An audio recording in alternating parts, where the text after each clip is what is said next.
I call the August 26, 2025 Historic Preservation Board meeting to order. May we start with a roll call? Caleb R.W. Locks. Here. Kyle Waters. Here. Kristen Kellogg. Here. Jeffrey Sheldon. Here. Gerald Bucksbaum. Present. Let the record reflect that Gabriel Jaroslavsky, James Murphy, and Peggy Marker are not present. Thank you. Does city staff have any changes to tonight's agenda? Good afternoon, Ana Maria Ponte, Development Services Director. Yes, Ms. Chair, we have three requests for continuance for today. We have case number 6.1, case 7.5, and 8.2. We're requesting to continuance for the next month. Thank you. Do any board members have changes to tonight's agenda? Seeing none, may we have a motion to approve as noted? Approved. Do we have a second? Second. All those in favor? Aye. Aye. Aye. Any opposed? The motion carries. Are there any changes to the minutes from the July 22nd, 2025 meeting? Seeing none, may we have a motion? Motion to approve. Do we have a second? Second. All those in favor? Aye. Aye. Any opposed? And the motion carries. And may we have the report of the director for the preservation planner? We don't have any general communications for today, Ms. Chair. Thank you. Now it's time for remarks by the chairperson. The matters before us are quasi-judicial in nature. That means that we make our decision based on competent, substantial evidence that comes before us. We ask that you keep this in mind when making your comments. How this works is that the applicant will make a presentation of up to 10 minutes, 15 minutes if there is a demolition involved. Afterwards, staff will make a presentation. After staff, we will open it up for public comment. Public comments are limited to 3 minutes. The applicant may have a short rebuttal after the public speaks. To lead into this, we as board members need to disclose whether we have discussed the cases before us with anyone prior to tonight's meeting. Gerald, will you start us off? Sure. As to the matter before the Historical Preservation Board meeting of August 26, 2025, I have not had ex parte communications, have not received written communications, have not conducted an investigation, have not made a site visit, nor received expert opinions. I request that these disclosures and all written communications be part of the record. As to all matters on this evening, August 26, 2025, agenda, I, Jeff Sheldon, have not had ex parte communications, have not received written communications, have not conducted an investigation, have not made a site visit, nor have I received expert opinions. I request that these disclosures and all written communications be made part of the record. Thank you. As to all matters on tonight's agenda, I, Kristen Kellogg, have discussed them with staff prior to tonight's meeting, but can make my decisions based on the evidence submitted this evening. For 195 Dyer or 2536, following the June meeting, a neighbor at 201 Dyer contacted me via email with concerns about their communications with staff being made read into the record. That was forwarded directly to staff and I believe is in the record this evening. In regards to 2545 North 800 Tamron, I had a preliminary design meeting on May 5th with city staff. Regarding all other projects on tonight's agenda, I have not received written communications, I have not conducted an investigation, I have not made a site visit, I have not received expert opinions, and I request that these disclosures and all written communications be made part of the record. As to all matters on tonight's agenda, I, Kyle Waters, have not had ex parte communications. I have not received written communications. I have not conducted an investigation. I have not made a site visit, nor have I received expert opinions. I request that these disclosures and all written communications be made part of the record. Thank you. As to all matters on tonight's agenda, I, Caleb Laux, have not had ex parte communications, have not received written communications, have not conducted an investigation, have not made a site visit, and have not received expert opinions. I request that these disclosures and all written communications be made part of the record. Thank you. Anyone wishing to speak on an item on the agenda, please stand. It is now time for the swearing in of our speakers.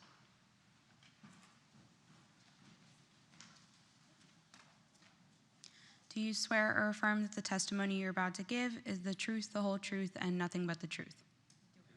Thank you. Thank you.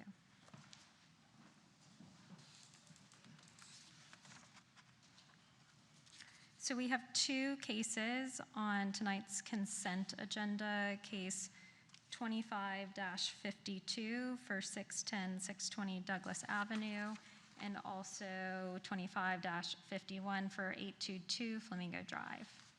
May we have a motion?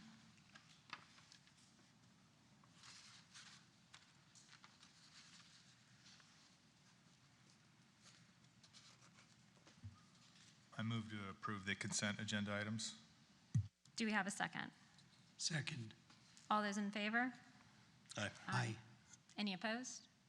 All right, the motion carries. If you are 822 Flamingo Drive or 610, 620 Douglas Avenue, you are approved.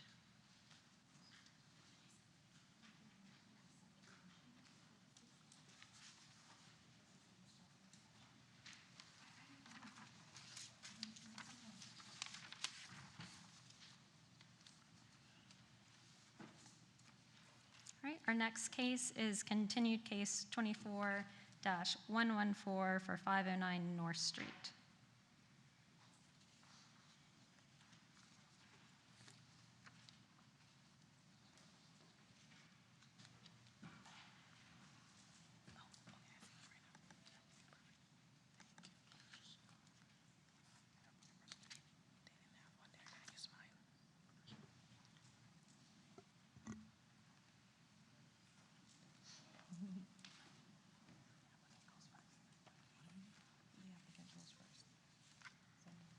Applicant, that's him.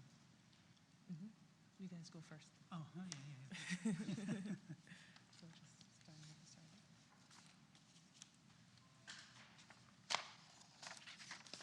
And you have to state your name for the record and the address in case.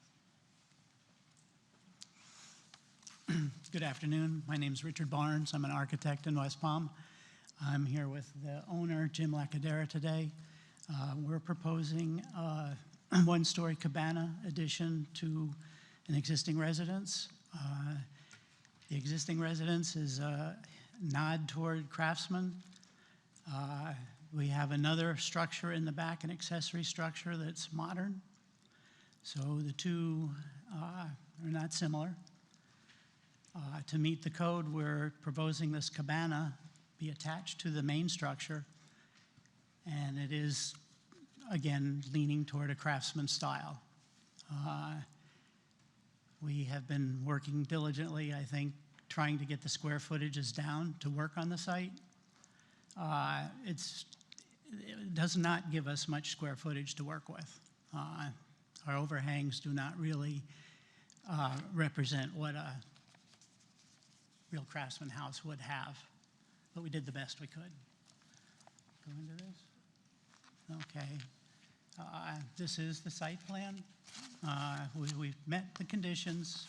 We were originally working with an 8-foot setback because several of the houses in the neighborhood are 8 or less. We maintained the separation between the guest house in the back, the accessory, and the cabana. We were able to put a pool on the site, and we did make a connection to the old house, and we fell within the required square footage.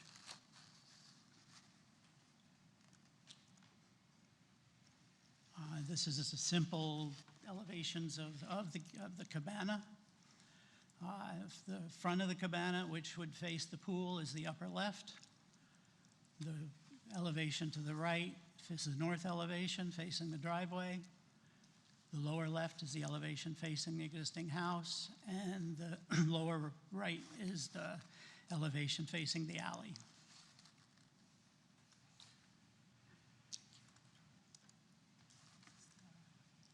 Yeah. Okay. The upper right is the front elevation of the existing house. It's one story. It's basically a CBS and stucco.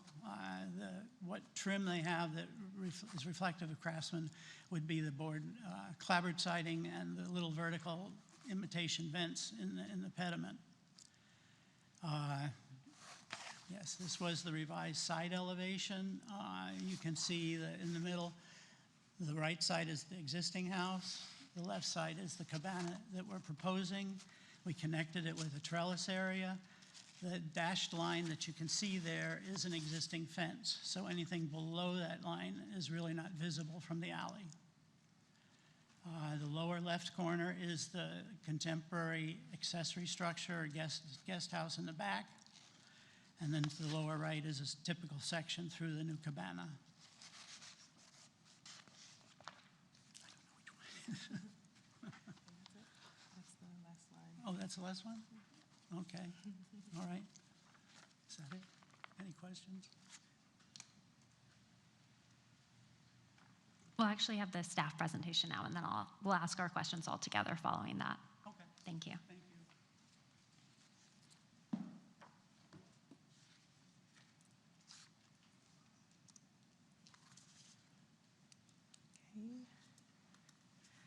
Good evening, everyone, and we'll see for the record.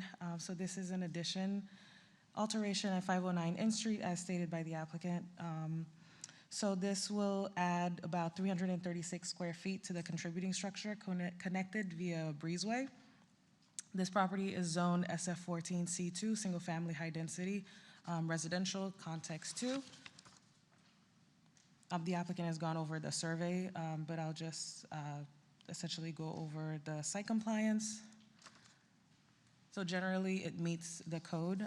We have a lot coverage exception, which was added as a safeguard because the breezeway will be counted as 50%, and we have not gotten the numbers for the breezeway altogether for in terms of where it's going to be, the width, so on and so forth, and the materiality. And so the cabana will serve as storage. It'll have a bathroom and also a covered seating area. Staff feels that it complies with all of these standards based on the analysis of the proposal. Here is an elevation, or here are the elevations for all the sides as submitted by the applicant. The applicant did submit a revised elevation which showed the breezeway connection as a rebuttal to condition number 3, and that was the last slide that the applicant showed. And I'll just go back to that as well.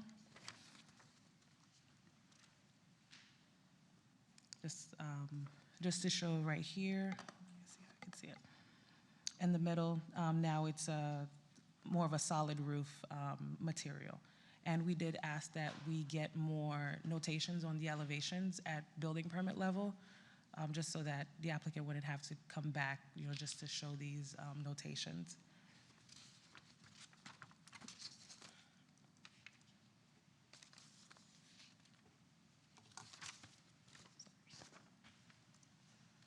And staff recommends approval with the conditions below, based on the findings that the petition does meet all of the required standards of the Secretary of Interior's standards for rehabilitation in section 94-49C3 and the additional criteria in section 94-49C4 of the City of West Palm Beach ZLDRs. And condition number 1 is for the additional setback of 2 feet from the alley. Right now, the applicant is following the existing setback of 8 feet. However, in this zoning district, based on the lot size, it is required to be a cumulative of 20. Currently, the structure on site does not meet code. So that was discussed with the applicant, and they can, come up and, say their statements regarding condition number 1, since we had an off-site conversation about that. And the solid roof was addressed. Thank you. That concludes staff's presentation.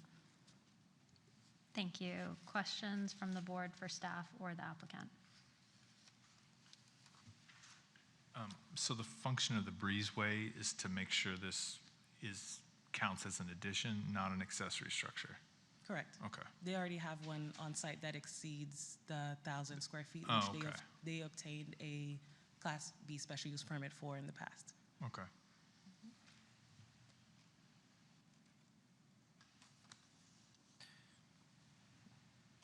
Do you know when that additional accessory structure was built? I believe it's in the staff report. I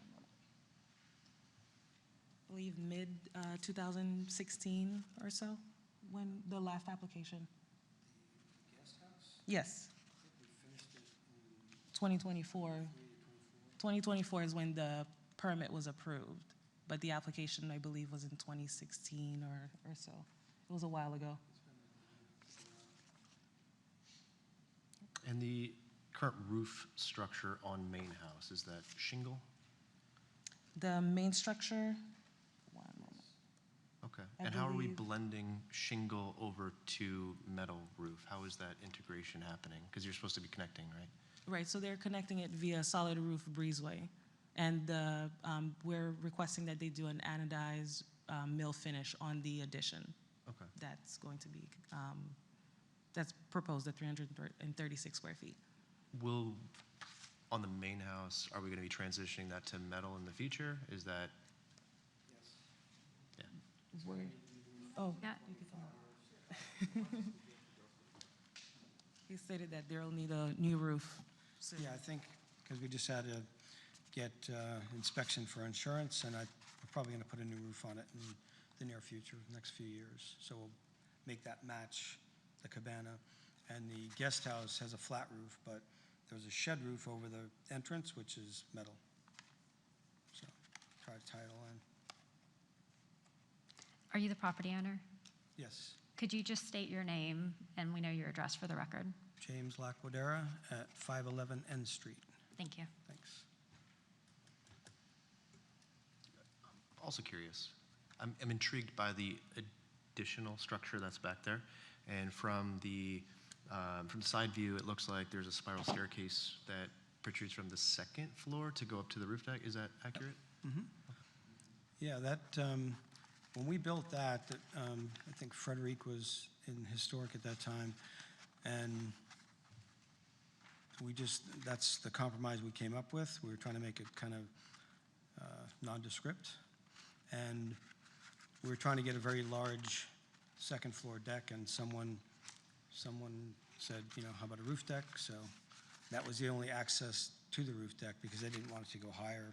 We had an interior stair, because then you'd be too high, so, Last question. yes. How amazing is the sunrise on that roof deck? Pretty nice. Okay. And Thank you. happy hour after this adjourns tonight, so.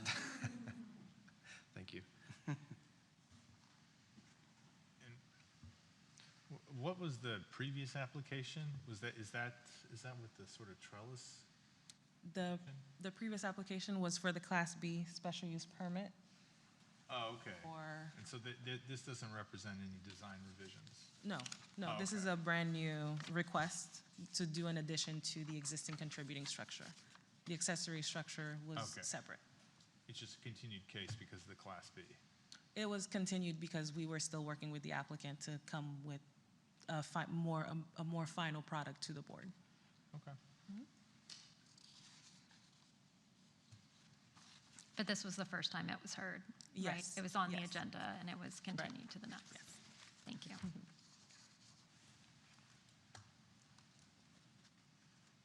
Additional questions? None here. All right. Do we have anyone from the public who wishes to speak on this case? Seeing none, if the applicant would like a brief rebuttal, you may have one.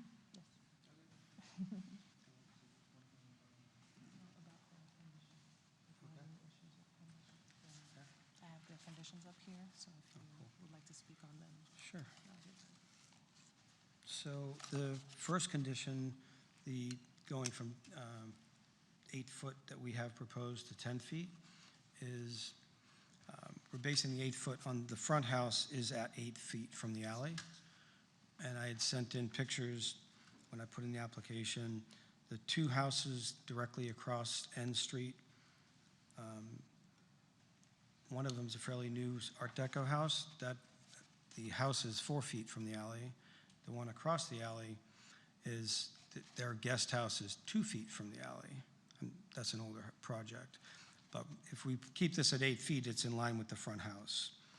And if we go to 10 feet, we're really kind of pressing the limits of usability to have any space between the pool and the cabana, or make the cabana big enough to want to spend the money to build it. So right now it's 12 feet wide. So we're hoping that we could get it to 8 foot at some point. The second, let's see, the solid roof connection, we've already addressed, and that's now solid. The accordion or French doors, as I understand it, French doors open out. We've designed this to have the doors all sliding back into the interior wall, so that when the doors are all open, it's, the whole thing is open to the pool, to the outside, kind of indoor-outdoor space. I don't know that would be a big issue. 2 windows, they're asking for 2 windows on the alley side of the cabana. We can put them in, but you won't see them. There's a 6-foot fence, and we're going to be planting something a lot higher than that. Right now, the plants that are there are about 8 or 9 feet high, and we plan on redoing the landscaping to make it higher than that. And lastly, on the product information, I guess that'll all come in. The standing seam metal roof, they mentioned anodized or mill finish, and I was looking at pictures of Craftsman homes with the architect, and most of those are not mill finished or anodized.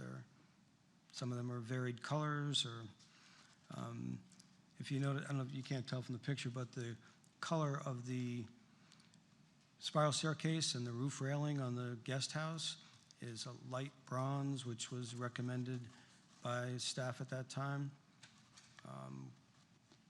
So we thought that possibly match that, I'm not sure.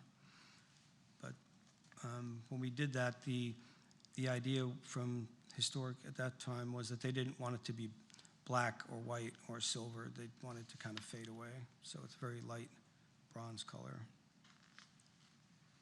Thank you. Thank you.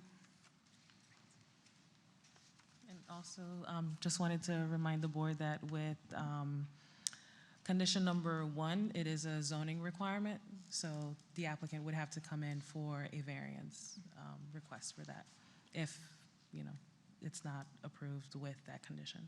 Thank you for that clarification. All right, we are now moving into executive session.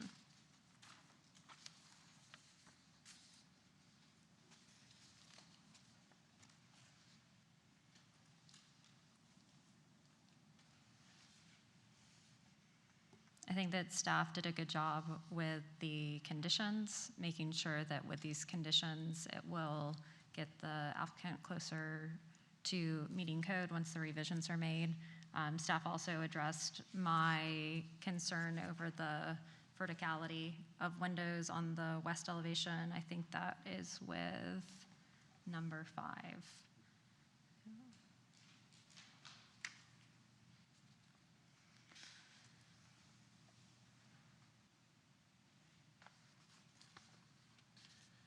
Any further conversation? I think this is just food for thought for this one. There's 2 items that obviously the applicant is going to go back and kind of mull over. The first one is condition number 1, which is the zoning requirement. If they want to revise that, they need to come back. So I'm kind of in between of, I like what I see, but there's a few items that, as we had discussed, the roof material could be the right opportunity. If you're going to be doing the same roof material, it just makes sense as a cost factor to come back with that presentation as well. If you're redoing the zoning, So the only takeaway that I would see is it a waste of time now knowing that they want to achieve something in the future? You know, would that make sense to just postpone the following month to achieve a zoning and potential roof? My understanding is that staff has been in communication with the applicant for quite some time Okay. over this application, and this is the culmination of those conversations, and I think they'd really like to see it Move forward. one Got more. it. Thank you. Yeah, in regards to condition one, I do feel the same way that staff mentioned, is that it's a zoning condition, right? And that's not the application that's before us, is like for I don't know if it's a variance or a special, I think it's variance. But is that correct, staff? Thank you.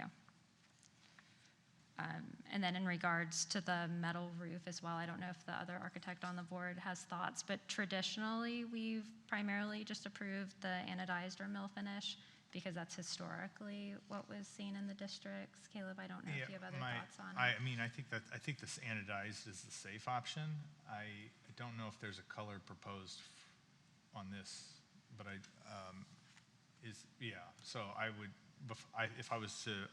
if I feel like we would have to see a color to approve or like omit that condition number 7, because like I can see, I think a case would have to be made. I understand what the applicant is saying in the rebuttal, but I'd like to see number 1 a proposed color, and number 2 just local, be like, look here, local historic precedent, be like, look, this has got a green roof, this has got a white roof.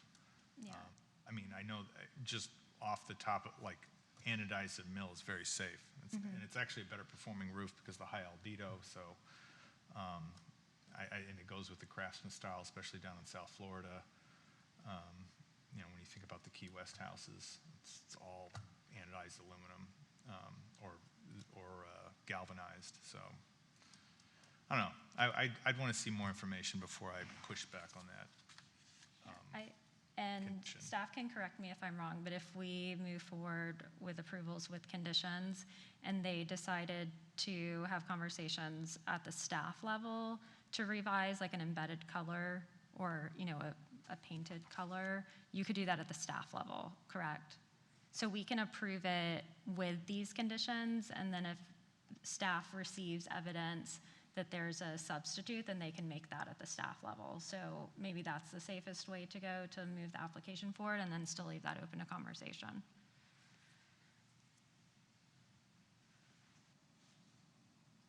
Does that address your concerns, Kyle? Both ways, one. If they wanted to get a variance for the setback issue, is that something we'd want to strike as a condition? Or would they have to go, like, would we have to approve basically them going to get a variance for the setback? I believe staff has it in there because they would like us to have it as a condition, just to be clear for all parties, and staff is nodding yes.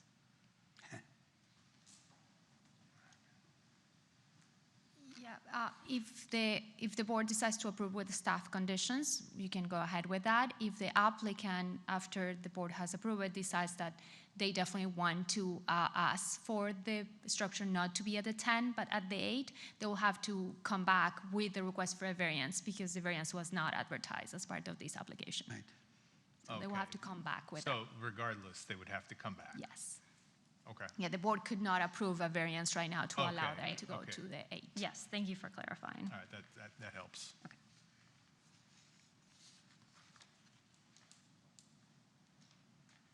Okay, I think we're ready for a motion.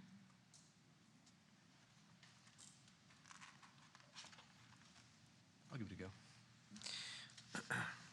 I move that Historic Preservation Board approve application number 24-114 for alterations and additions in accordance with standards 9 and 10 as set forth in section 94-49 of the City Zoning and Land Development ZLDRs. The motion is based on the testimony presented along with applications submitted and the staff report, which constitute competent, substantial evidence.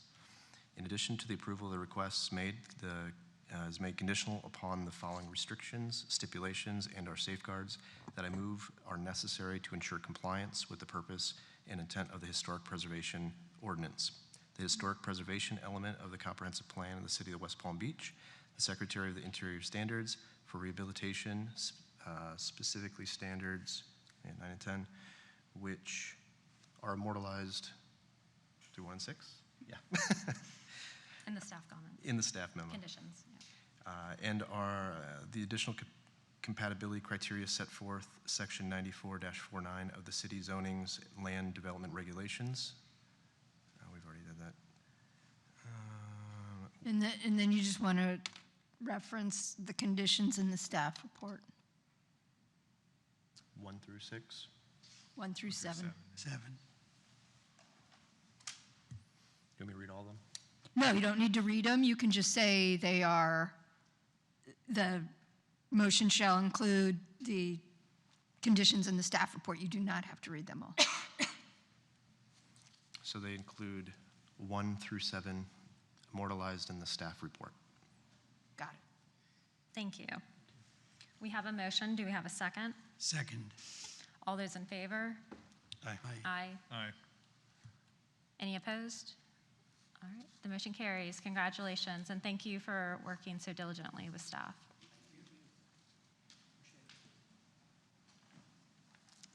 Our next continued case is 25-36 for 195 Dyer Road.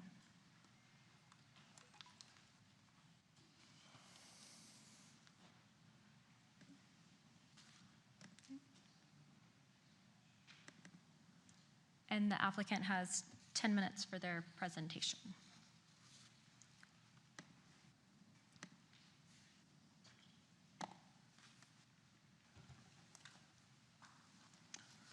Good evening, Madam Chair, members of the board. My name is Jack Rice. I'm an attorney at the law firm of Gunster Yoakley.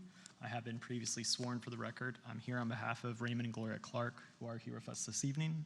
I'm joined by my colleague, John Roach, as well as Russ Rosicki, who will handle most of the presentation. If you all recall, this is 195 Dyer Road. We were previously before you last month. We had a recommendation of approval then, and we're glad to have it now. Long story short, the board had some concerns related to massing that we wanted to address and come back to you. We have addressed most of those concerns. Just as kind of an FYI matter, as you see the images that are on the slides before you, know that those images have addressed all of the conditions of approval that are actually in the current staff report, with the exception of condition number 2, which we have some concerns about that Russ will speak to a little bit more in greater detail. But in front of you, you have an image and aerial of the subject property. You can see it's right off South Flagler Road on the north side of Dyer. The property is in the El Cid Historic District. It's right at the border of Prospect as well as Southland Park. Here you can see that the property is contributing. And long story short, what are we here for? We're seeking a certificate of appropriateness for new construction as well as an addition, and also for ad valorem pre-construction. The application hasn't really changed that much, but long story short, we're moving at the primary structure, it's moving 7'3" to the south, as well as raising the actual finished floor elevation. There are some concerns related to the flood zones that I'll speak to briefly and then get back to in a little bit greater detail. We have removed a non-historic rear addition. There's a new one-story addition on the east side of the property, as well as a loggia on the north, and a new second-story addition with a balcony. The roof has been placed over the existing front porch, as well as a new and replaced fenestration. With regard to the accessory structure, there is a new carport addition that does have a second floor with new and replaced fenestration. So what's changed is that the second-story addition, we've now moved it further north, so it's definitely behind the peak of the existing structure.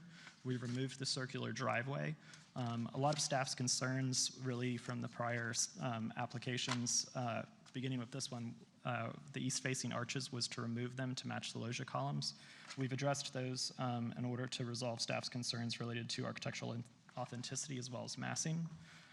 We also matched the railing at the balcony. We removed the second brick chimney. We changed the roof material from Westlake Salcony Slate Series. And we also, there's 2 cantilevered balconies and 4 French doors in the north facade. With regard to the accessory structure, the carport has been set back from the existing garage. And the second floor has been moved 2 feet to align it with the addition over the garage. The cabana bath has been moved to underneath the stair landing. And again, we changed the roof material to kind of keep it uniform. Here you have basically the existing conditions. Most of these are what you've already seen before. The flood conditions, just to really address that very quickly. Long story short, in this area of Flagler, this property is actually lower than properties that are further west, which is the opposite of what I think some people may think. And so we have to actually raise our finished floor elevation higher to meet floodplain requirements than properties that are further west of us. With that, I will hand it over to Russ. Thanks, Jack. Dr. Russell Rosicki, architect, continuing the case for 195 Dyer here. And I just want to scroll through a few slides just to show the representation of the existing home and just some of the materials. We have a 6-inch exposure on the lap siding. We have a copper cover over this Dutch door. The original Dutch door is being maintained. Every historic element that we see visibly in this view, including its proportions, size, shape, the columns, the trim, the pilasters, every original element will be reused and maintained for our proposed design. Some of the elements that are not original are obviously the roofing, the siding. This was replacement siding. We plan to restore the smooth cedar siding that would have been original to the home. And here's a few more photos from the rear. And this is from under the crawl space. So when we talk about raising the home, the finished floor, we have to lift it 18 inches to be 1 foot above base flood. That's to the underside of this framing that needs to be 1 foot above base flood. So 18 inches meets the minimum required elevation for the finished floor.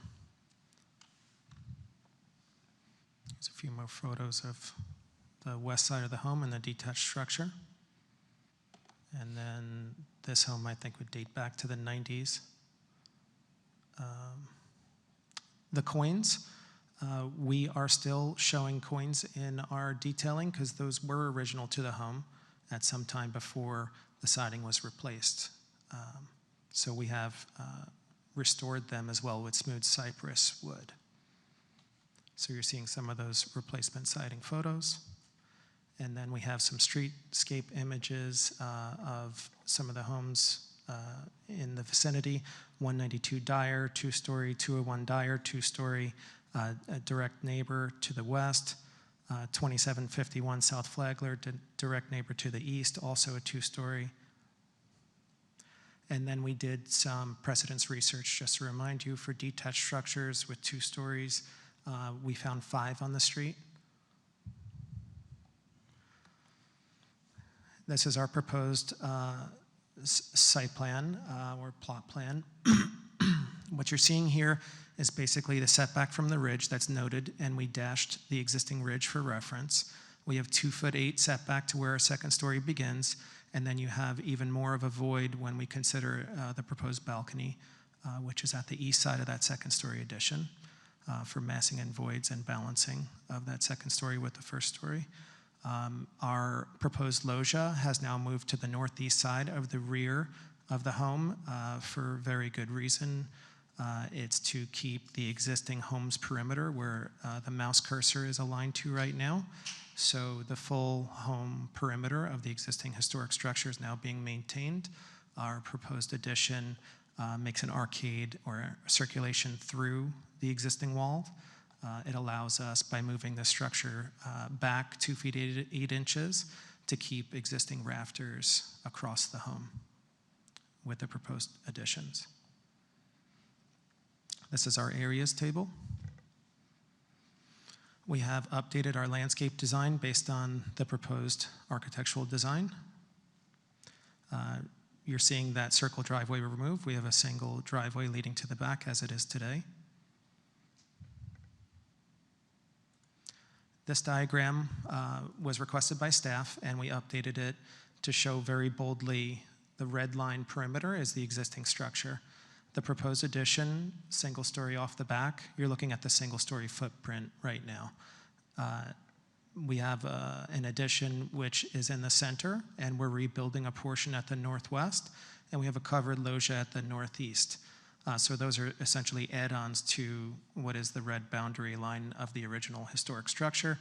And then we have our proposed addition of 175 square feet off to the east, single story. I did this diagram as well because we received a comment on have we considered other alternatives to where this addition could go.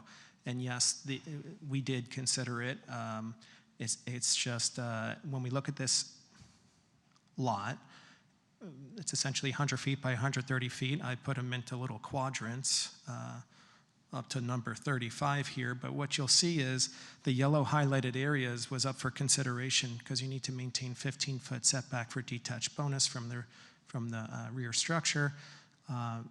So when we talk about where we placed our additions, we are within that perimeter of where you are allowed to add on zoning-wise.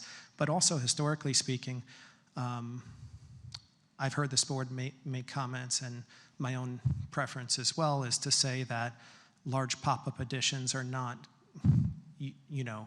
usual or appreciated in terms of their architectural aesthetic. As a matter of fact, I think it's more subtractive to the original structure when something is imbalanced and not cohesive and in character with the original architecture.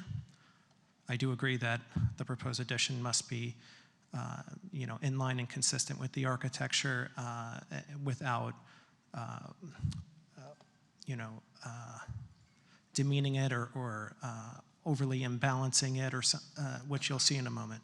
So the yellow highlighted perimeters here again are showing existing walls. The non-historic addition is being demolished off at the back, but that is where we're doing a rebuild.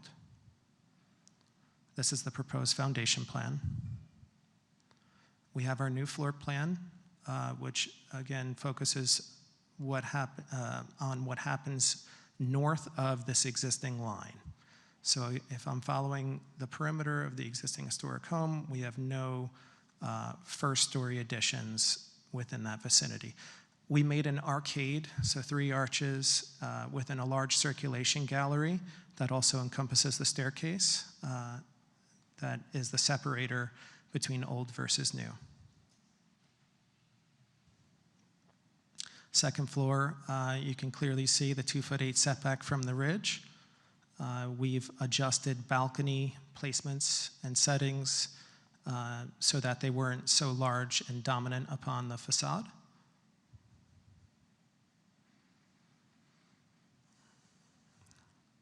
Our proposed design here shows what was one of the conditions, which was a 6-inch drop and on that second story. So you'll see the sills have dropped closer to the ridge in this illustration.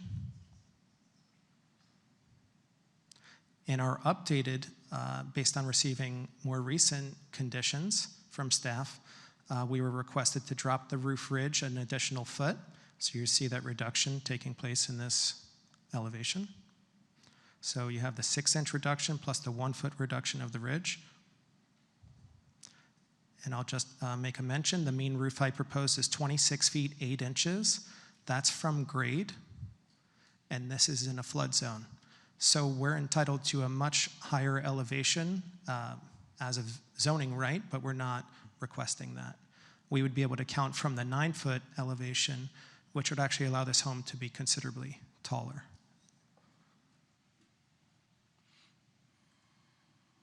Here's the rear elevation that's updated. You see the 4 French doors here down at the bottom, and at the left side is the loggia. And this update is showing the drop of that ridge on the rear elevation as well. Here's colored elevations. And then we're going to look at the side elevations. The update shows the drop of the ridge of 1 foot on the main home and 2 feet ridge height on the detached structure. We're at a 19'7" average roof height from grade. And here's the right elevation with our updates with the drop of the roof ridges and colored elevations to follow. We have our updated roof plan showing the placement of the new roof with respect to the existing ridge. And we updated our streetscape with the reduction of the ridge as well as the 6-inch drop at the second story, the vertical height of the wall. And just to summarize, the mean roof height is 32.3 feet NAVD 88, which is 26 feet 8 inches from the grade. 30 feet max is allowed by code, but in this case it's in a flood zone, so even you're allowed to take from the base flood zone elevation, which is 7. The ridge height from the finished floor elevation is 25 foot 7. So that's the finished floor is elevating. Here's an updated rendering showing the second floor setback. The addition is much lower from where we previously presented it, and visually, perspectively speaking. And from the southeast view, the specimen tree that we're maintaining, it does have a very large buffer over the home, but you're still seeing how subtle that addition is. Additional drawings for the detached structure. And you're seeing some of those conditions met with the setback of that second story here. That's the 2 feet we were talking about. And the first story, the carport, was set back 9 inches from this primary facade of the garage.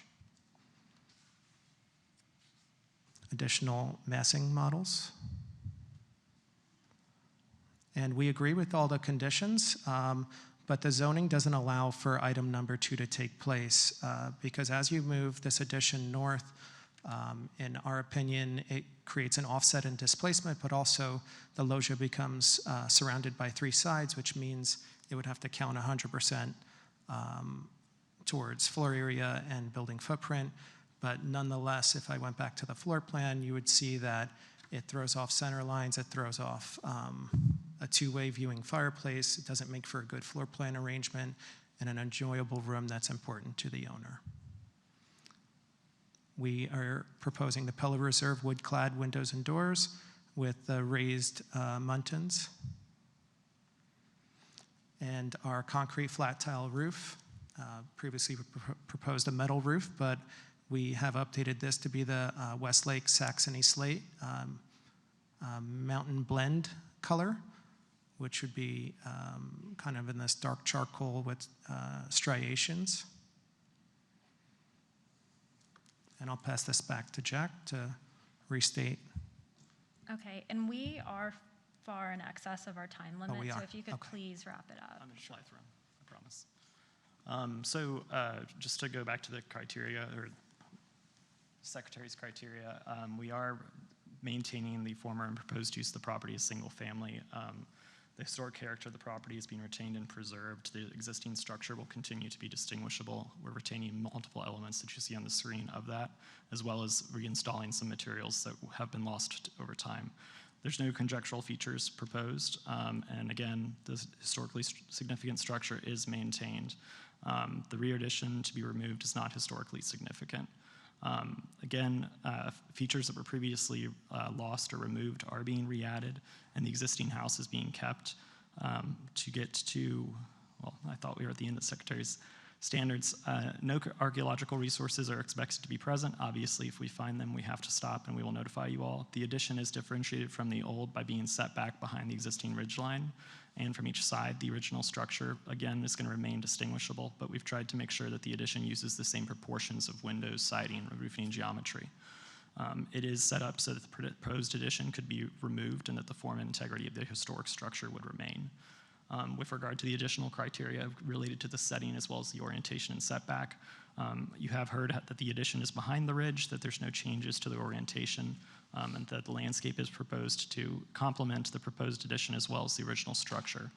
You've heard a lot about the building height this evening. I'll try to get to that as quick and succinctly as I can.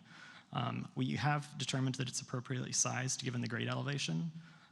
There's multiple ways to measure the height of a building and the definition of a building height under the zoning, the ZLDRs by architects, et cetera, but really the quickest and easiest way to say it, the national standard is the North American Vertical Diatom. And essentially our ridge is at about 25 feet 7. And if we compare that to, there have been some concerns raised from the neighboring property to the west at 201 Dyer. We are actually below the height there. We are within the floodplain, and the addition is 1/3 of the height if the existing structure remains 2/3. Our design styles are consistent with the existing frame vernacular, and we've attempted to keep the fenestration on the addition consistent with the addition structure. The rhythms are consistent, and the addition does not change the street line, and it maintains the relationship to the buildings to the space.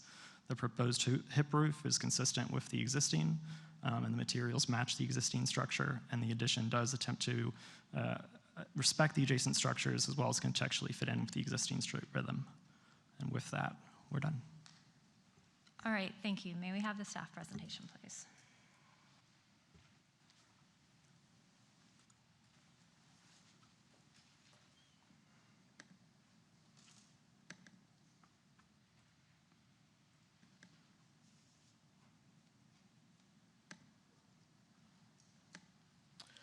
Good evening. Anthony Mendez, Historic Preservation Planner for the record, speaking as the case manager for HPB 2536.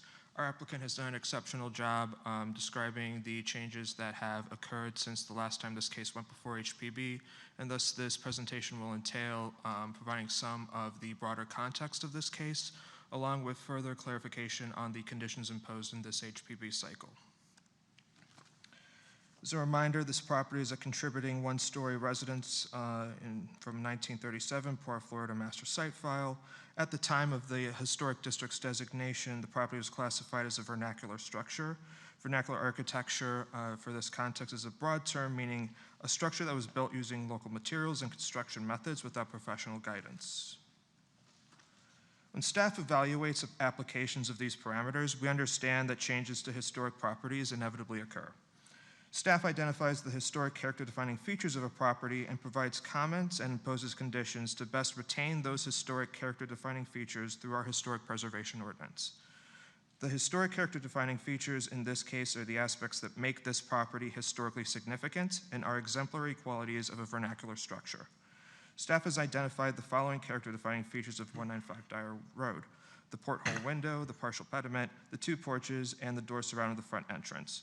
As a result of the proposed scope of work in this case, we should still be able to identify this structure as a historic contributing vernacular structure within the broader context of the LSID Historic District.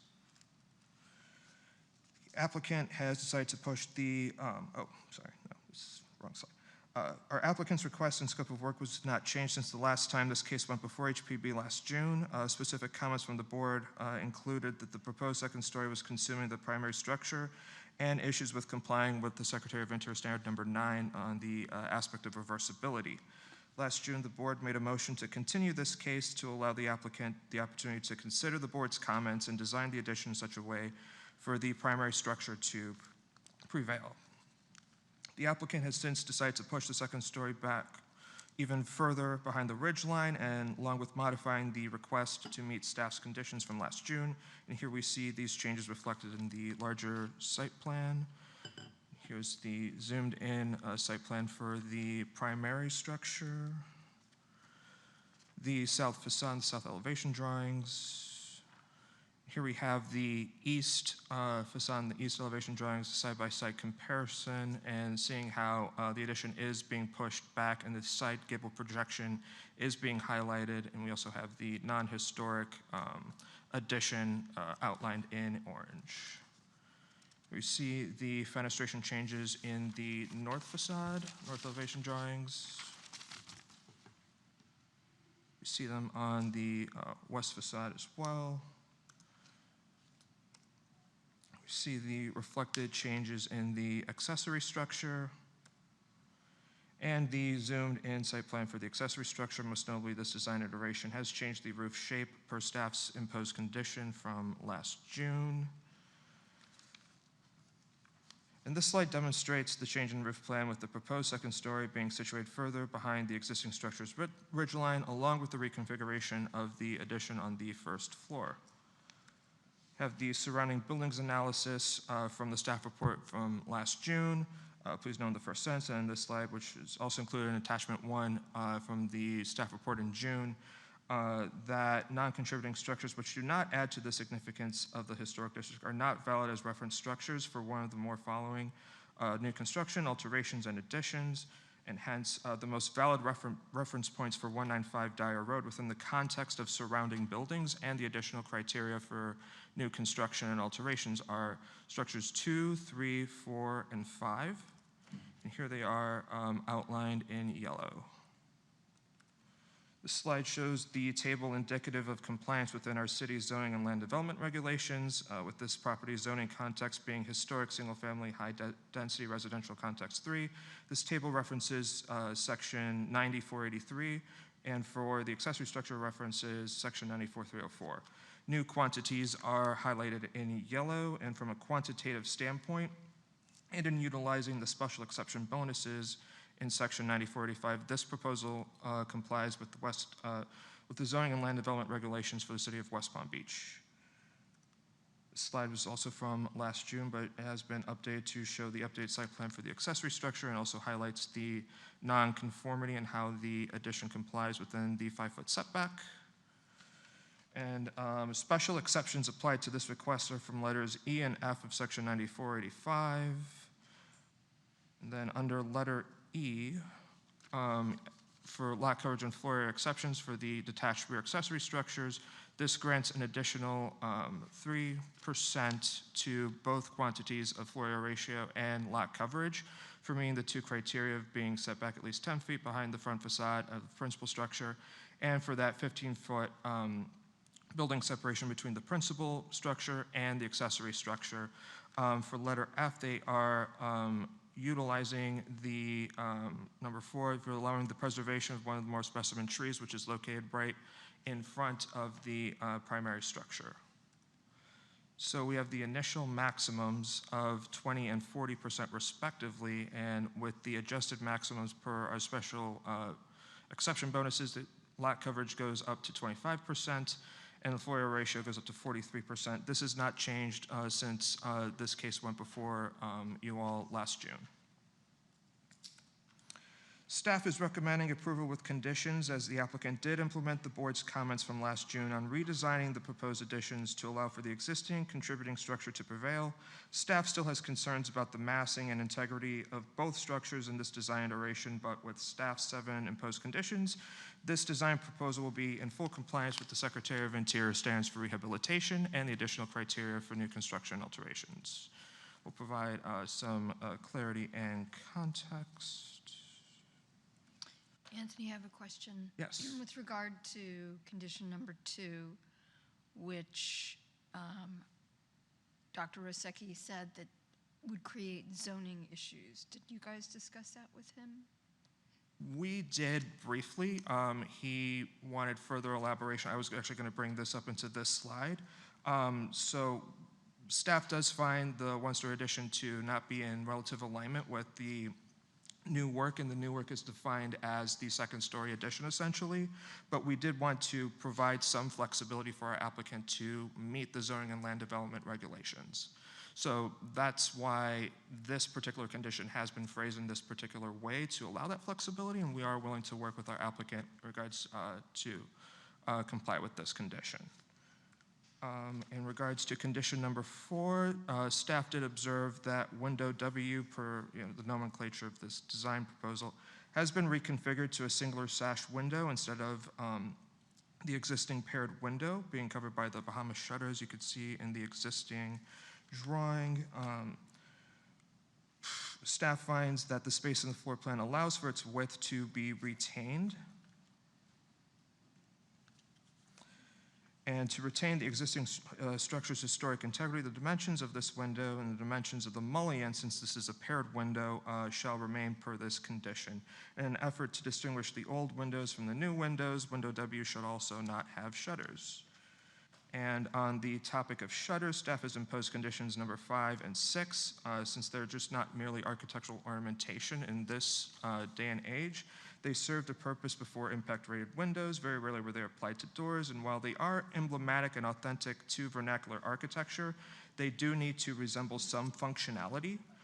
Per SOI standard number 3, changes that create a false sense of historical development, such as adding conjectural features or architectural elements from other buildings, shall not be undertaken.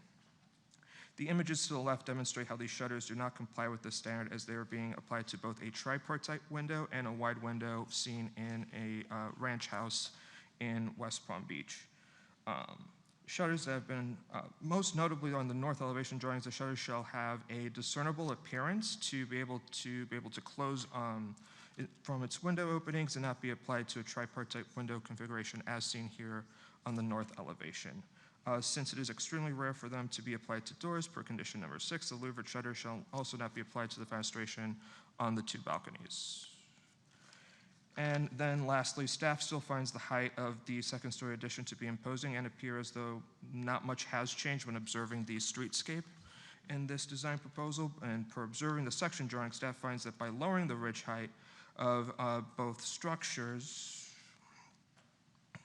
the overall roof pitch would change to 3/12, and it would help differentiate it from the 1-story existing contributing structure per SOI standard number 9. This is also relevant to numbers 2, 8, and 9 of the additional criteria for new construction and alterations, which outline design aspects such as building height, roof shapes, size, scale, bulk, mass, and volume. Here we have some existing photos which were provided from last June. We have the property record card, which shows that the non-historic addition was constructed sometime between 1979 and 1990. We also have historic photographs, 1968, which was provided by our applicant, and the 1930 Sanborn map, along with the applicable codes for the Secretary of Interior Standards for Rehabilitation, and the additional criteria for new construction and alterations. It is through staff's professional opinion that with the imposed conditions that this structure will still be able to identify as a contributing vernacular structure. So with that, that concludes staff's presentation. Thank you. Yep. Questions from the board for staff or the applicant?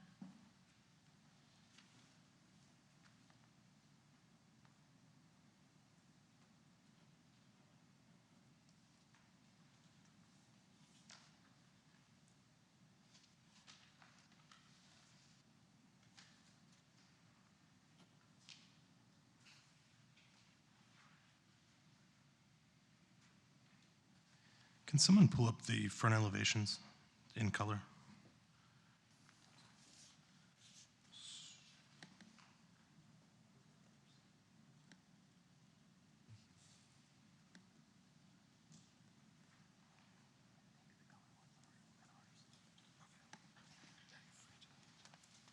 You said the color ones, right? Yes.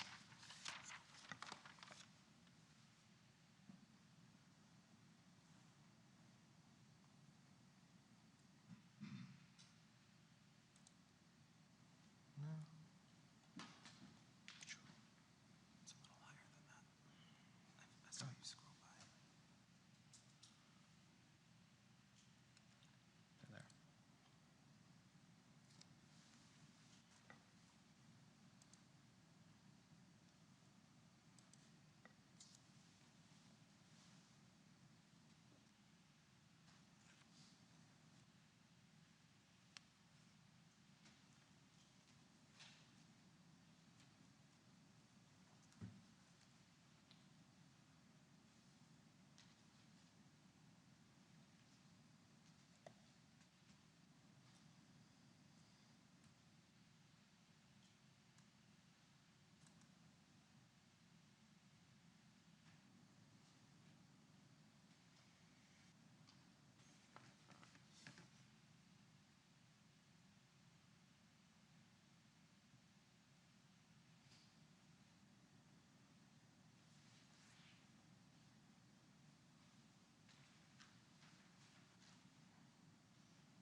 Mr. Sheldon, do you have a question that you wanted to ask?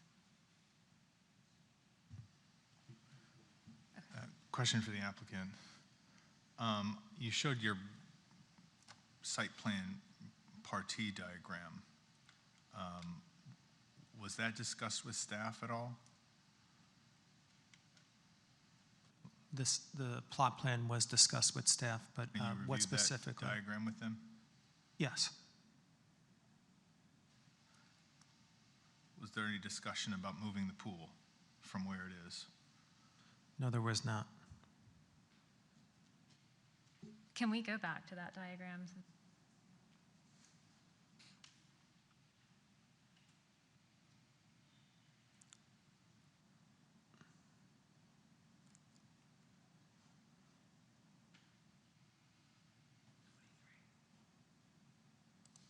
This one? Yeah. Okay.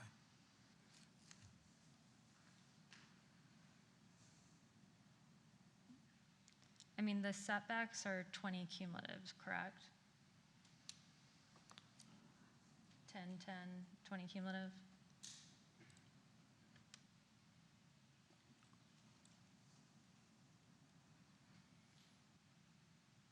$25 cumulative. So 10 and 15.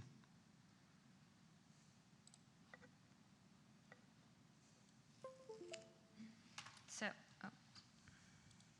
So in the diagram that you have like 10 and 15, you have that crossed out all the way, but that like a little more than halfway through it is 14.7. Go up 10 and 15, they're numbered 10 and 15. They're numbered 10 and 15. Yeah. So you have those crossed out all the way, but if it's a 25 cumulative and that side is 15, then the whole thing isn't crossed out. Yeah, I would agree with your statement. That yellow line could be slightly jogged over. Right, so I would say that it's not actually an accurate diagram in terms of area that's buildable. There's a realism to this in terms of enjoyment of a rear yard, right? Anyone could put a structure that consumes an entire rear yard, but as intelligent architects, we plan accordingly for enjoyment of the home as well as the yard, and then a design that merges well and syncs well with the home. So in this case, yes, I agree with you. That yellow line could have been drawn slightly over the highlight, so to speak.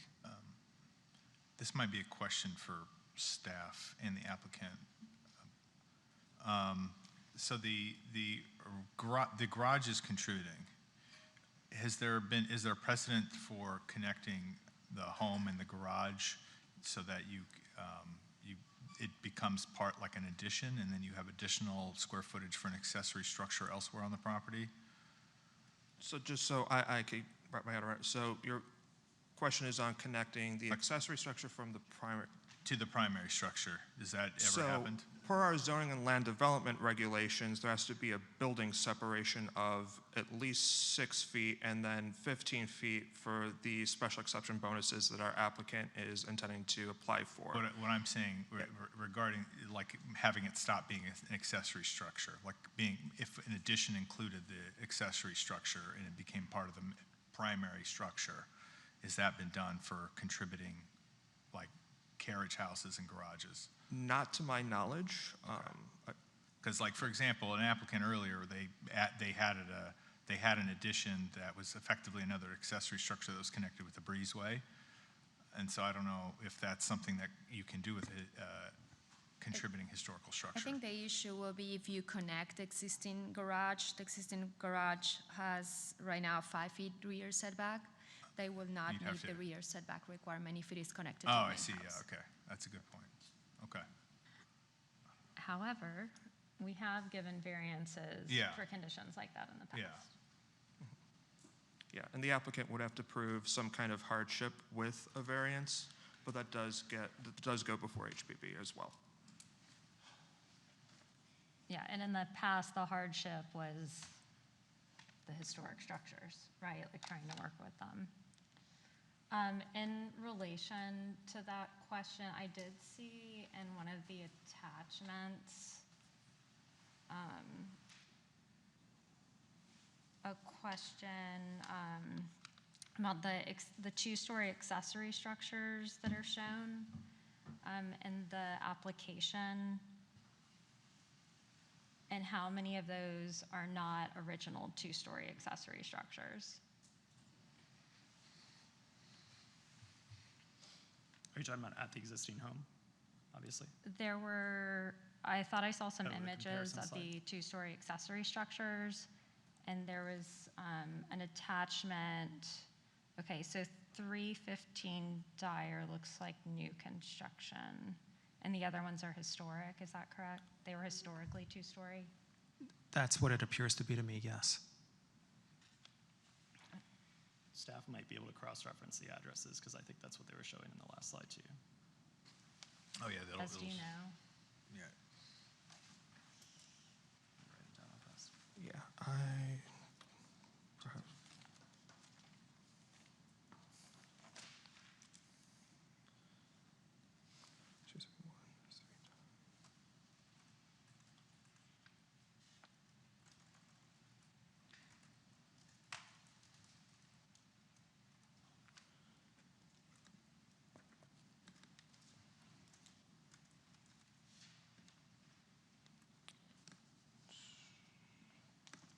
This is the surrounding buildings analysis from last June. So, at least the ones that we were considering were 2, 3, 4, and 5. So we have 194 Almeria, 2745 South Flagler, 2751 South Flagler Drive, and then 192 Dye Road. So that's none of those from the precedence of our applicant. However, the surrounding buildings analysis language is only applicable to really one section of the code, and that's for the additional criteria for new construction and alterations. So while it may not be a valid reference point for that part of our historic preservation ordinance, it certainly can be some point of reference if they're contributing structures within the Secretary of Interior standards for rehabilitation.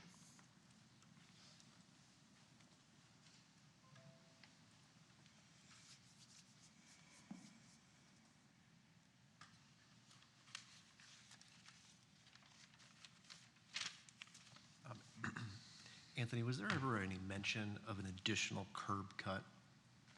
We've got a circle drive, there's a lot of driveway going on. Is there any mentioning of a curb cut?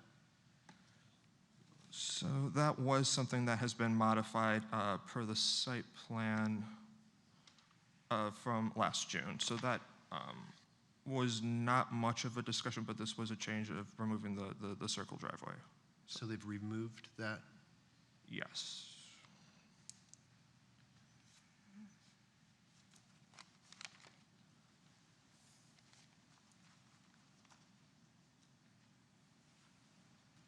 I have a question for the architect. If you could pull up the rear elevation.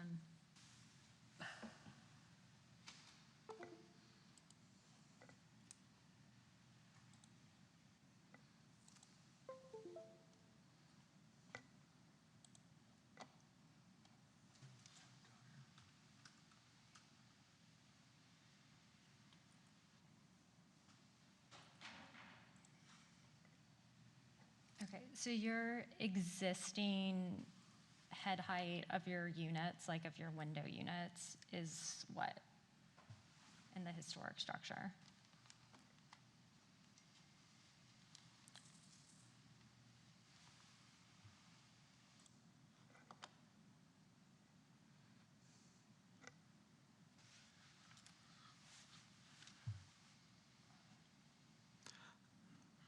It's been elevated, but if we're going from an actual measurement from the finished floor, is that what you're asking?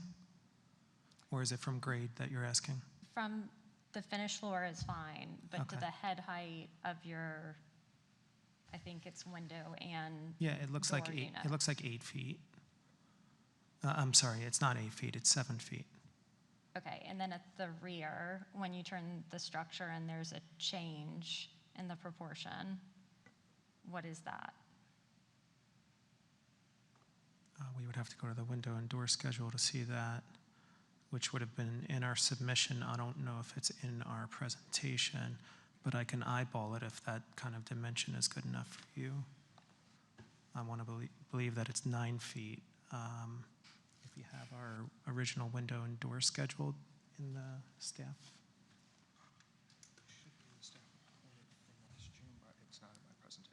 Okay, it's not in his current presentation, and it's in the staff report from last June. It's consistent with our application and our submitted drawings, but if I'm going to state that, it would be 9 feet. And I'll go to my cross-section, which will hopefully make that more evident for you. So a revised window and door schedule was not submitted with this revision, It would have been submitted, yes. but it's not. It's included with our resubmission of the COA application, correct? What's the floor-to-floor height?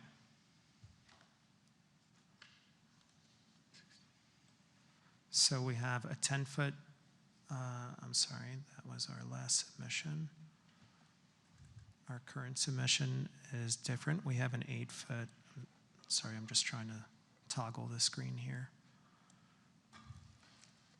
So we have an 8-foot existing ceiling height here, and then the existing rafters that come across with the existing ceiling joists that are here. But 10-foot 10 is where you're at the loggia and experiencing the larger lift, but it's essentially the original rafters. The second floor ceiling height is at 8 foot 4 inches. It looks like it's 13 foot 4, floor to floor, 13 Oh, feet. floor to floor, correct. Yeah, the finished floor to finish. So I don't know what the addition, I don't know. I don't see a data, but the first floor of the existing residence is at 3.6. So then 1610, so 13 foot 4, floor to floor, plus actually more. So He's just you're comparing stepping this down in versus the that. addition. That looks like it's 13 some, maybe 14 feet floor to floor. Okay.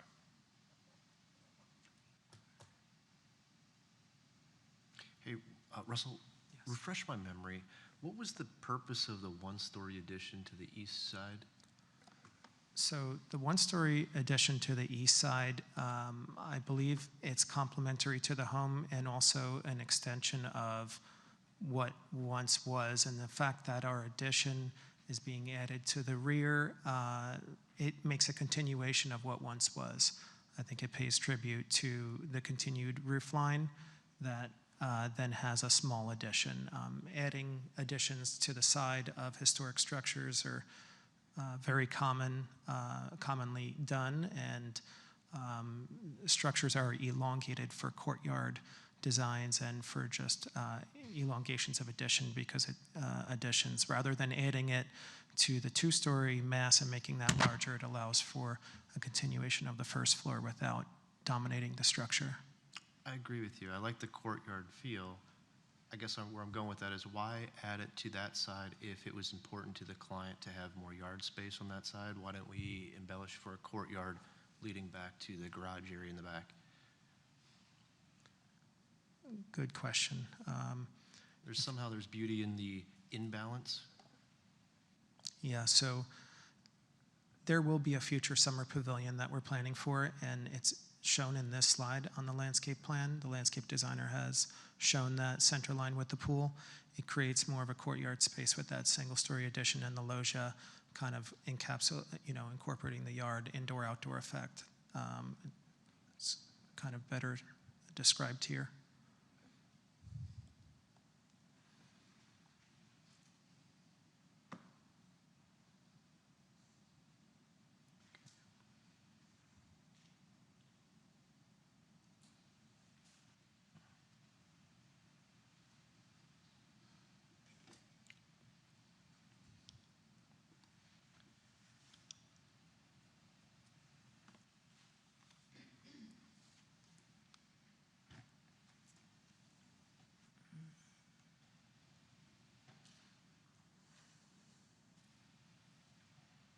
I have one last question for staff. The 2'8" that the second floor addition has been pushed back from the ridge, does that put your concerns at ease over the issues with the compatibility criteria from the last meeting? I would say so. From staff's perspective, pushing the addition further behind the ridgeline was one of the avenues that helps, distinguish, yes, the new work from the historic contributing structure, yes. And also 10, does it also, for compatibility criteria number 10? So we also do believe that with the imposed conditions and with the fact that the addition is now pushed further back, yes. We also believe that it also complies with standard number 10. That the essential form and integrity of the historic structure would be unimpaired. We find that the addition is to the way, I would say that the addition is not necessarily as consuming as it was before, and the prominent character defining features of this vernacular structure are still intact when viewed from the streetscape. Thank you. That is staff's assessment. Okay. Additional questions from the board, or are we ready for public comment? Okay, thank you. If anyone here from the public wishes to speak on this case, now is the time to do so. I do not have any public comment cards, but if you would like to speak, you're welcome to come to the podium and state your name and address. Okay, seeing none. Mr. Mendez, how do we accommodate the ones that were sent in? Do we, or maybe this is a question for our attorney, the public comment that was emailed in? I think you can read that into the record. Okay, could staff read it into the record?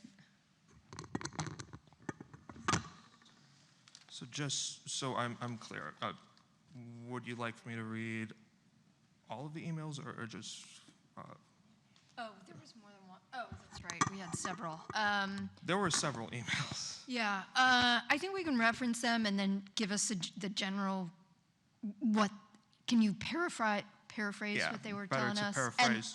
But I want to go ahead and list each the emails so we know how many there were. So I'll actually go back to my staff report and reference them. I'm sorry. Did you want to get up and say something? I was just going to say, I think the staff report's already in the record, so it might be easier if Mr. That's Mendez just true. describes any that are not already in the record. That's true. They are already in the record. Yeah. So he's going to go ahead and All paraphrase email them. correspondence is part of my staff report as most recent as August 20th, 2025.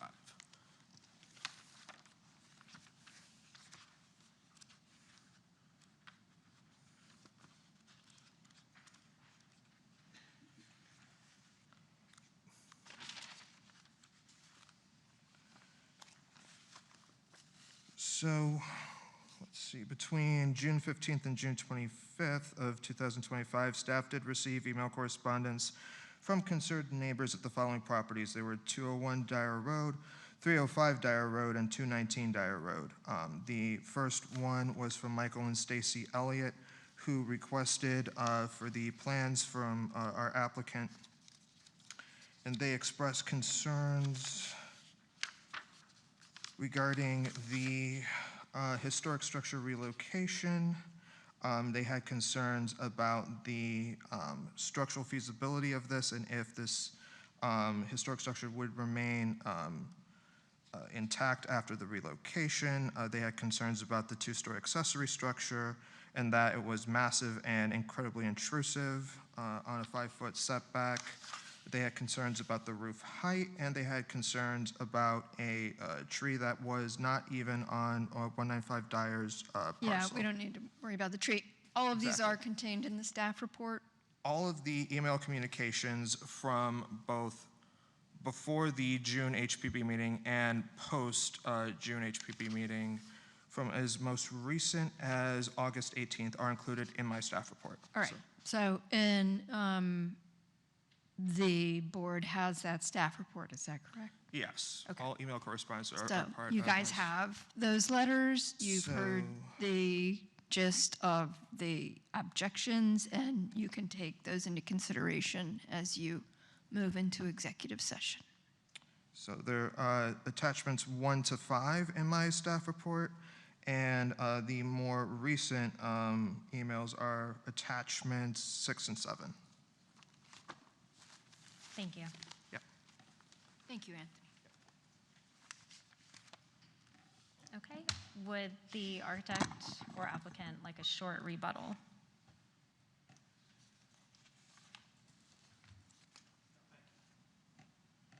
No? Okay. The applicant does not want a rebuttal. We will move into executive session.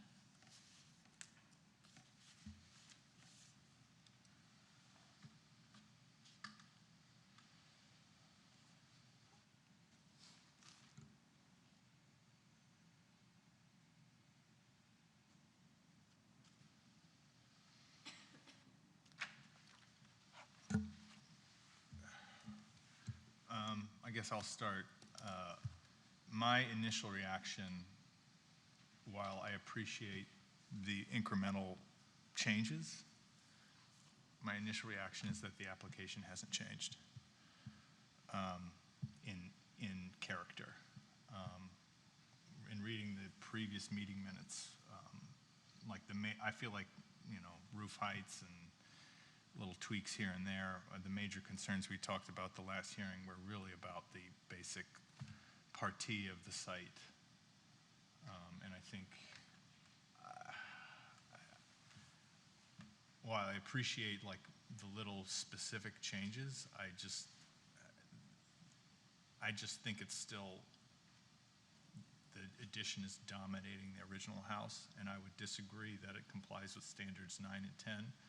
I don't think it's going to be reversible, and I don't think the massing complies with what a historical structure is. Normally in historic structures, you have 1 and maybe 2 room width masses, and now we've created a 4 or 5 room width mass on the ground floor. That's nothing you would have ever seen in a historic structure, and it reads through in the whole project. I appreciate the concerns of having a usable yard. I understand there's constraints. I actually appreciate moving the house. I think that I am supportive of that. I'm as supportive of having a stronger street presence and making a house look less suburban, where the house is actually on the street more. But then we've used it to basically create a giant suburban house that's in the middle of the lot.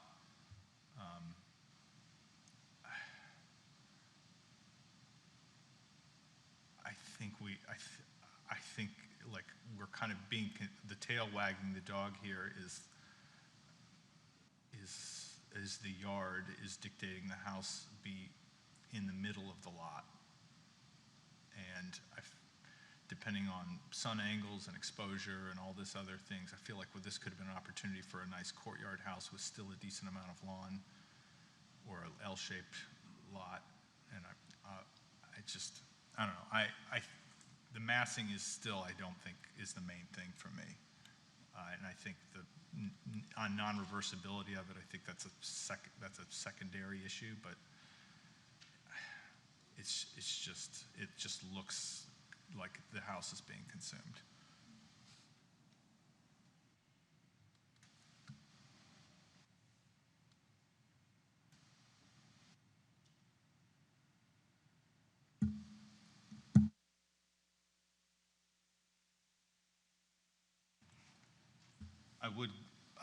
I'd be in, if there was, speaking to the questions we were asking, I'd be in support of doing something that might require a variance, just to make, if we're adding square footage to the lot, I'd be in support of, say, including an addition, doing an addition on the west side that incorporates the garage, and then find another spot for an accessory structure on the lot, so that you can still have the gross amount of square footage, and if that required a variance, just to make it conform, I guess I would be in support of that. Something that specifically requires no variances, but just allows for a suburban house. it's out of character.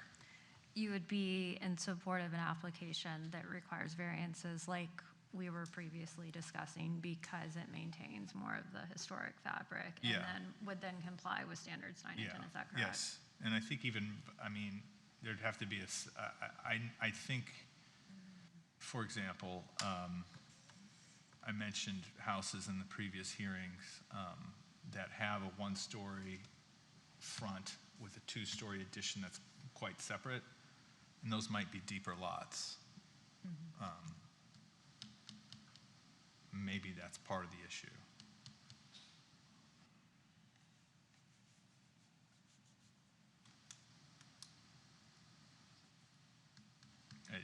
But maybe the problem is we're trying to shoehorn too much onto this site.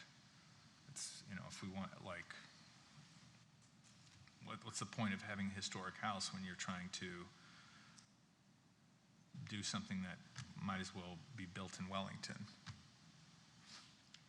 So we had previously, I think, encouraged the applicant towards, you know, more of an L-shaped plan. I think that you're still encouraging that. You're just basically proposing to flip that L at this point. Yeah, I mean, yeah, L in either direction, L on the east side, L on the west side. But I think the continuity of the message from the previous meeting is still the same. Like, I think that what you're asking for is still the same. It's just another way of accomplishing it. Yeah, and I feel like moving it back 32 inches off to expose the ridge, like that's just, it's a small gesture. Like, my gut reaction is to try to break this up and like break it down. Like, this might be one of those scenarios where, you know, we try to avoid a whole bunch of different roof profiles, but like, and sometimes, so you avoid the McMansion look, but sometimes it's like, it looks like the main house, it looks like the historic house was an addition still. Like the addition is, it reads like it's the primary structure that got added to later. And of course, the other, now, since I was looking at it, and, you know, maybe a height issue would come into play, but, you know, the scale of the addition with a 14-foot, almost 14-foot floor to floor, like if this was a historic house, I feel like you try to keep some continuity with the second floor plate and the plate of the roof, or at least like separate a larger one-story, like basically a height and a half space, separated a little bit differently. You know, normally two-story masses, and this is the certain nice thing about a one-story house. One-story houses, you can have big, tall roofs, and then two stories, you actually lose that opportunity. And it's like this house is trying to have it both ways, have a two-story addition with still massive floor-to-floors on the first story. That's like not normally, I don't know, it's you know, I'd be curious to know what anybody else's reaction is. Right, and you're speaking again to standard 9 about the size, scale, and proportion in massing. Yeah. In regards to those concerns. Yeah, usually when usually massings get added perpendicularly to each other, not, you know, parallel. I'm not saying it always happens, but let's say if they do happen parallel, usually it's broken down a little bit better and not as deep.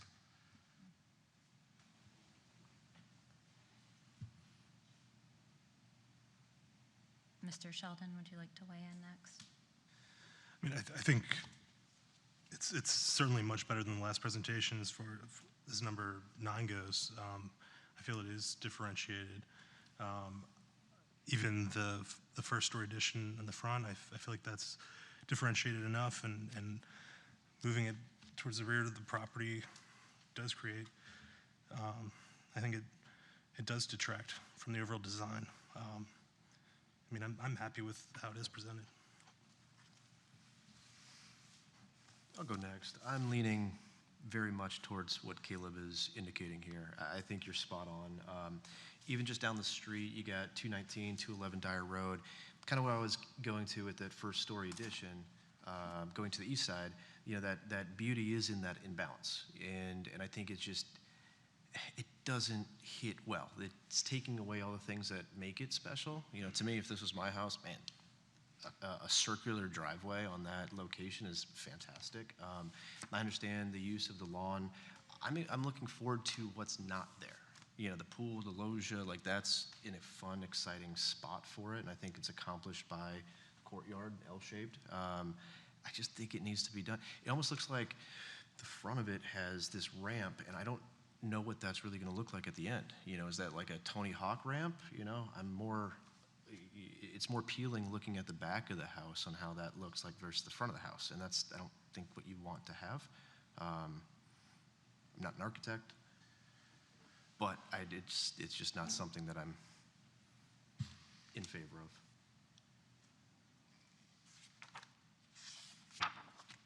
Yeah, I think this is like this is kind of expresses that dichotomy, a difference of composition versus detail. Like a lot of the detail is, you know, I agree with the direction it's headed, and like you know, Mr. Sheldon said, I think it is an improvement in detail, but in the gestalt of the whole thing, it's still very much, I feel like, the same house.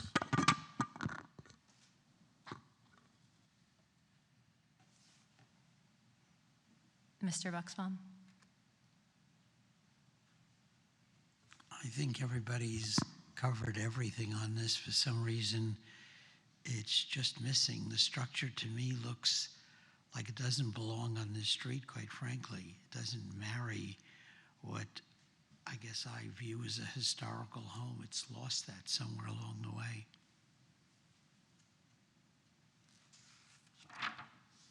Are your concerns also 9 and 10? For the Secretary of Interior Standards? Basically the same items that Caleb brought up. The massing, standard 9. Yes. And the reversibility. It's, you know, when I look at these renderings, they're just massive. They just don't look like they fit like some of the other homes in the area. Again, I'm not an architect.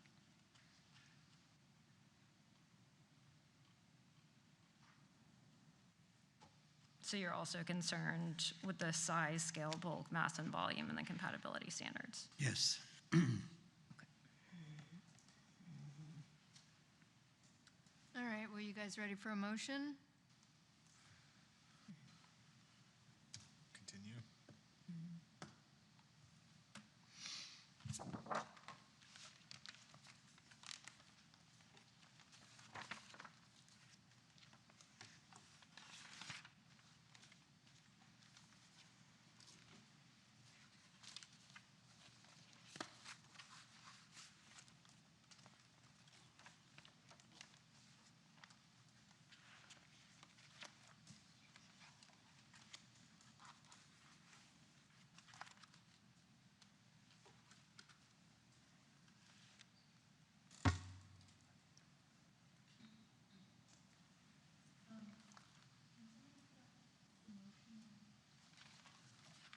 Is the motion to continue in here?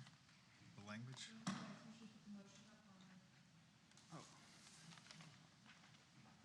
I don't think there's formal wording, Caleb. I think you just We just do the move to date certain. We just make a motion to continue for the next month?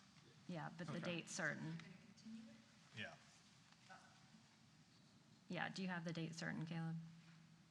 So the next HPB meeting is September 23rd.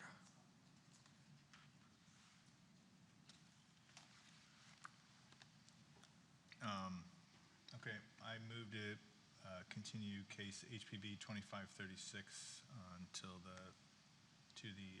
September 23rd. September 23rd hearing.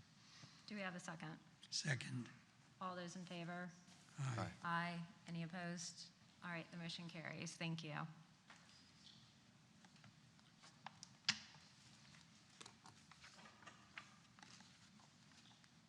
All right, moving on to case 25-45 for 800 North Tamarind Avenue.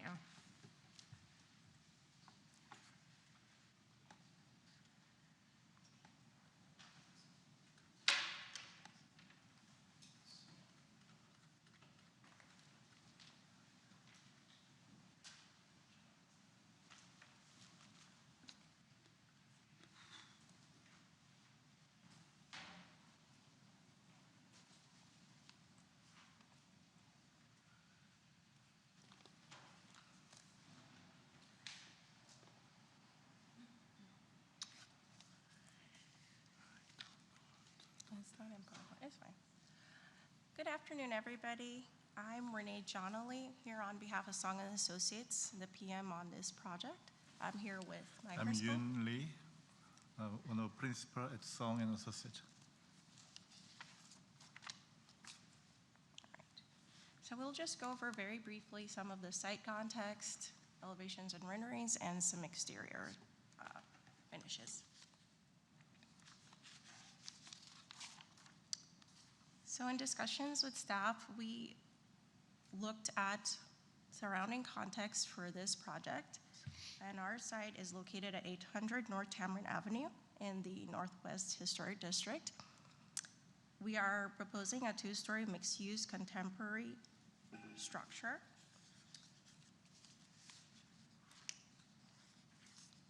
Contemporary vernacular. Contemporary vernacular structure.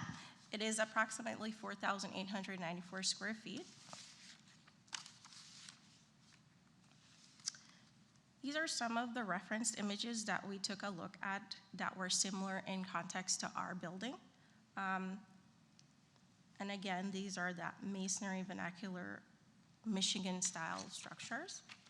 Because there were not a lot of contextual buildings in our neighborhood, and our site is completely empty at this time.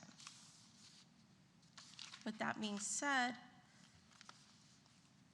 with existing context next to our proposed building, we're looking to do a two-story mixed use, as said before, with ground floor office spaces, approximately 2,000 square feet. Second story with 6 micro units and 3 parking spaces covered inside. Here you can see the south and the west facades of 7th Street and Tamarind Avenue, which you can see the context against the other buildings across the street. Here is the northwest facade of Tamarind from the street view, looking at the garage side of the building. It does have an open space garage with some transom windows at that location. Going towards 7th, there's an entrance to the second story for the units. And then the rest along that area is for the office spaces. Here's another view of the elevation. Of course, the second story is all the micro units, which have French door balconies to each space. Here on the corner, our main focus was for the tenant that will be moving in, Rose Trolleys, so they'll have their area for signage. And then looking at 7th Street, very simple, plain lines for connection to the existing surroundings. This is on the east side elevation. On the ground floor, there's an entrance also to the second floor, and a hallway at the first floor entrance, and the second floor with windows to the hallways that goes to each unit.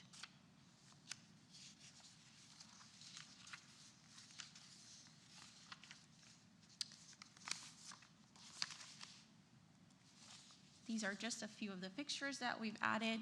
The first one to the left is a security light, which will blend into the facade, same color. The one at the bottom is our garage lighting, and the one to the left is our decorative lighting at the front facade along Tamarind and 7th Street.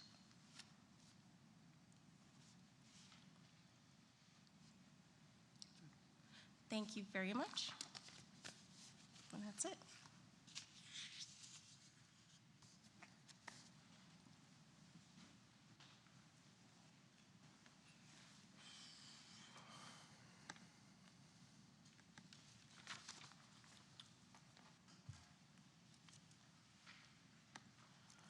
Anthony Mendez, Historic Preservation Planner, for the record, speaking on behalf of Aaron Borngraber, who is our consultant and case manager for HPB 2545. The request is for proposed new construction of approximately 5,000 square feet. Our consultant has provided these surrounding buildings from a 1968 historic aerial. This particular address did have some challenges, as there are no contributing structures that would constitute the surrounding buildings of number 2 and 3 provided in this aerial, and so the consultant has looked around and found other contributing structures of commercial context, most notably 609 8th Street, which is Sunset Lodge. Surrounding buildings analysis, along with the site plan, the west elevation drawing, east elevation drawing, south elevation, north elevation, and the proposed streetscape of this structure within its context. I have perspective photographs as well. And with the window and door schedule that has been submitted as part of this application for HPB. Have the roof plan and a proposed section to demonstrate the interior heights of the spaces, the ground floor plan, the second floor plan. Our consultant has identified a myriad of concerns that have been developed into the staff's imposed conditions, and while the 20 conditions are indeed somewhat overwhelming, staff finds that in working with the consultant that these concerns and imposed conditions can be addressed with our staff. And they primarily entail the refinement of the skin of the building, such as the lack of architectural detailing in the parking area, incompatible first floor lintels and window configurations and surrounds between the second and first floor, configuration of the stairwell, proportion of openings and rhythm of solids to voids. These are tenets of the additional criteria for new construction alterations. There is some refinement that is needed with the sign element on the building.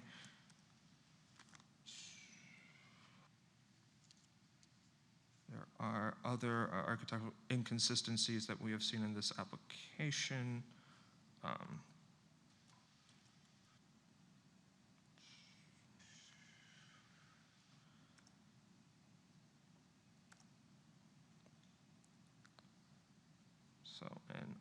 In addition, there also has to be window detailing on the east elevation, and our consultant has considered the implementation of the hollow clay tile scuppers just above the second story windows, above the stucco banding.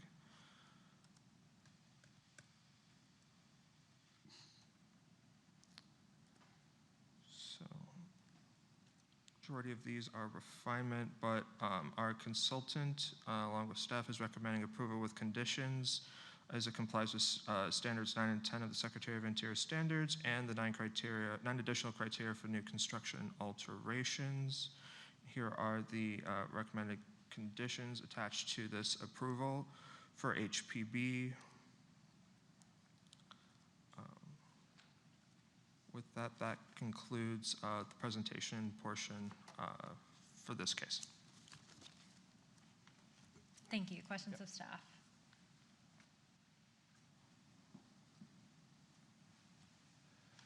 Just one question. There's reference to could be for the applicant. There's reference of one tenant, I believe Rose's Trolley. Are there more tenants going to be there? Meaning Does there need to be additional like facade improvements, the circles and for additional tenants, or is it just the one and only tenant? So this project is for the CRA, so this is their project at the moment, but the plan is to pass it on to Rose Trolleys. I don't know that they're gonna have another tenant. Apparently, the space is gonna be used as a communal office space. Okay. So I don't believe they'll have other signs, but that's all I know at this time. Thank you. I was just going where like if there was need for additional, Correct, I understand. Thank you. You're welcome.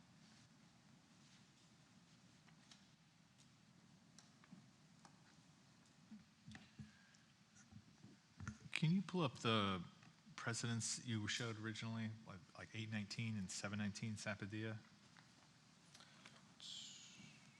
This is for our applicant, correct? Yeah, yes, that's right.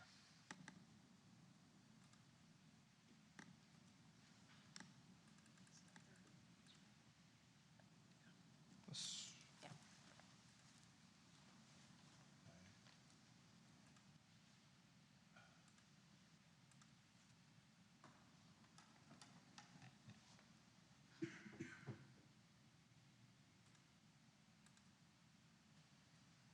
And then for staff, can you show the precedents that Mr. Borngraber was Sure. suggesting?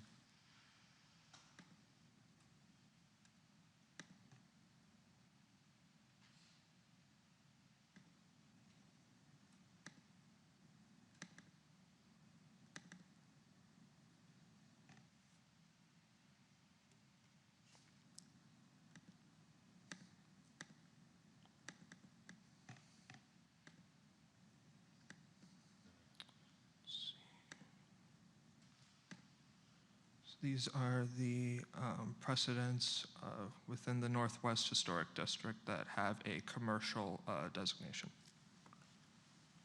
Okay.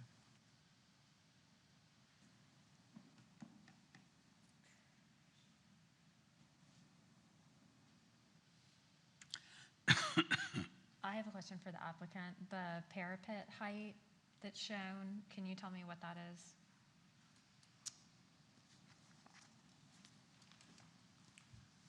Parapet height over roof or? Can I see the section? I mean, I guess it depends. So what I'm trying to understand is how much mass there is between, that's great, thank you. Total height of the building is 27 feet. Ground floor is 11.6, and second floor to the roof is 10. And the parapet is 4.7, which is the, try to cover the rooftop units.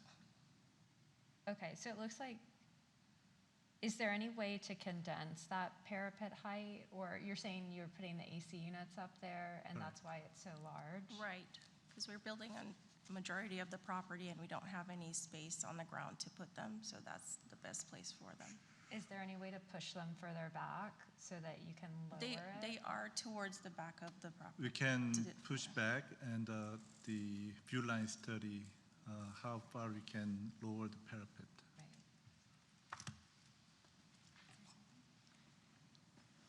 The code will require the units or the parapet or the screening to be as high as the units, is not the visibility line from the ground floor. Oh. So depending of where the units are, I mean, applicants usually what they do is just they put the parapet as tall as the units. But if the board feels it's too tall, they will have to, if the units are already pushed back, they will have to do an additional screening closer to the units to be able to lower the parapet wall. So on a straight elevation, you have the parapet wall lower and then another screening closer to the units. From the street view, you probably will not see the other screening, but it will have to be either or, because the screening is required to be as tall as the mechanical equipment. Thank you.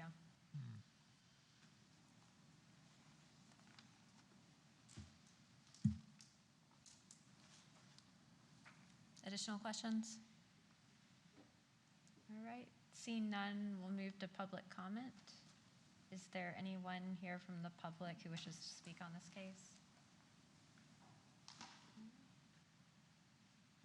Seeing none, I don't think you need it, but would the applicant like a rebuttal?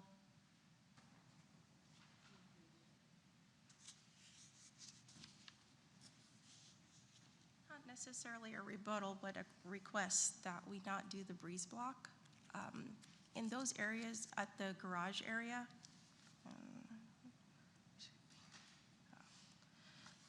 we've put in adequate landscaping at that 5-foot buffer right in front of that area, and they would be up to 4 feet tall.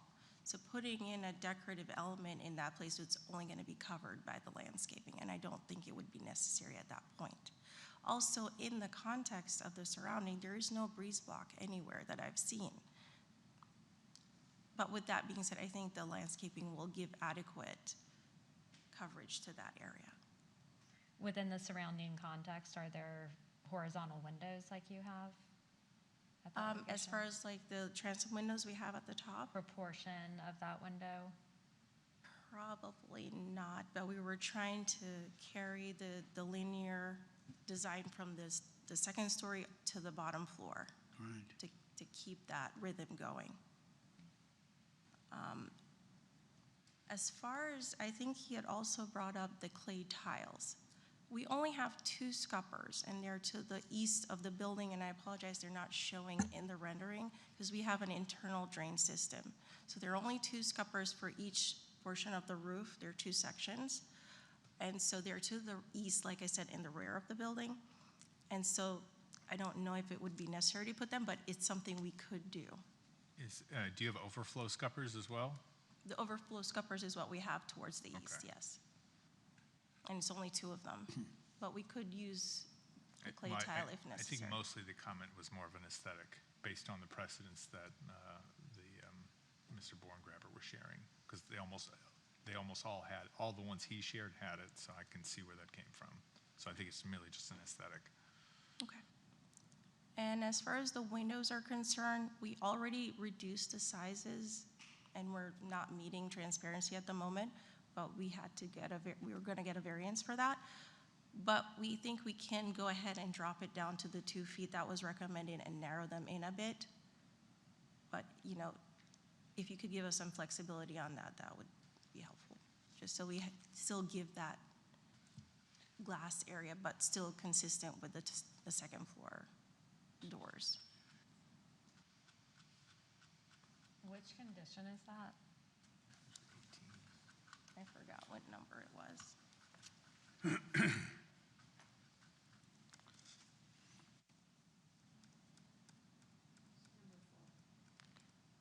So, yes, number 4. So this is pertaining to the first floor commercial windows.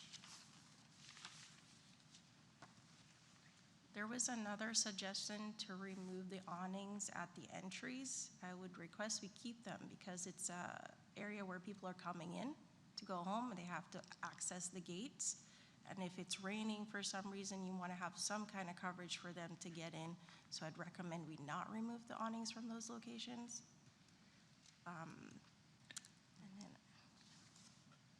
Do you know why the awning was requested to be removed? Just context?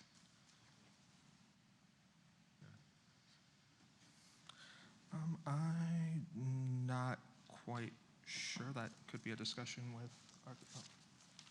I think it was more in relationship with the design of the overall. The entrance was kind of the feature that was breaking the mass of the building. So probably it was a reference to that. There are not awnings on the ground floor. So maybe it's another element or other way to handle it.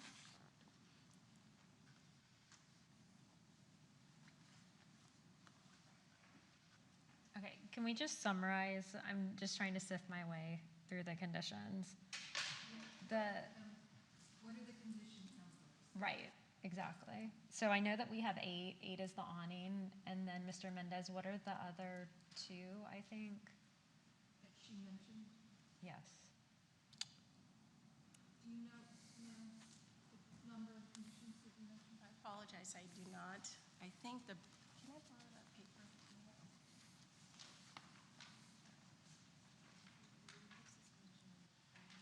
So the breeze block was number 1. Mm-hmm.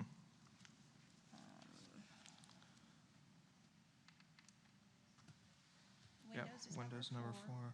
First floor, Scuppers are 14. Yes. But not the whole condition of, not Every single. condition number one, just the breeze. Correct.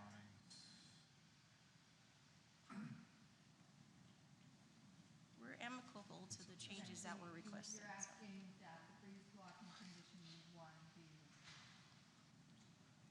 Yes. or it's not even really requiring it, it says may include. Right, correct. I'm just asking that we not make that a condition. And then the next one is 8, which is what? The awning? Yes. Oh, I'm sorry.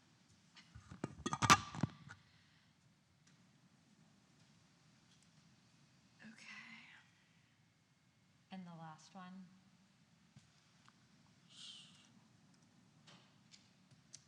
14. Oh, 14.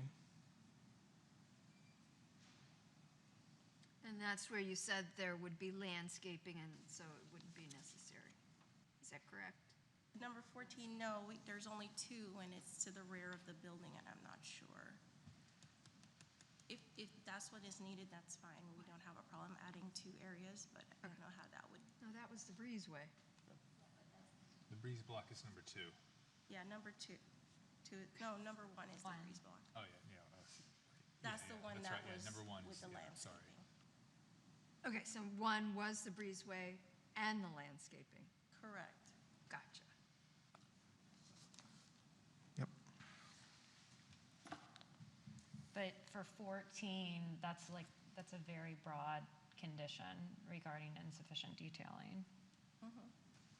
So you just want relief? Just for the scuppers. Okay, just relief.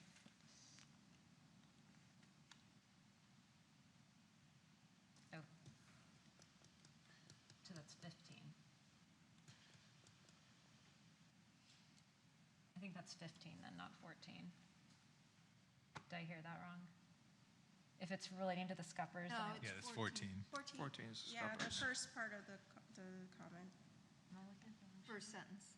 Well, actually, Well, second, the whole thing. Oh, are they? They are different in the report. Okay, I'll look at my screen instead. Okay, 14, 8, 1, and 14. I have Right. one more, number 3. There was mention about revising the stairwell. Is that something we would just work with staff on, or? Yes. Okay, perfect. That's it. Okay, thank you for that assistance. Okay, so you agree with the conditions except for numbers 1, 8, and 14? Correct. Thank you. Okay, thank you. And with that, we are moving into executive session. All right, so we've had a thorough presentation. Why don't we just discuss 8, 1, and 14 briefly?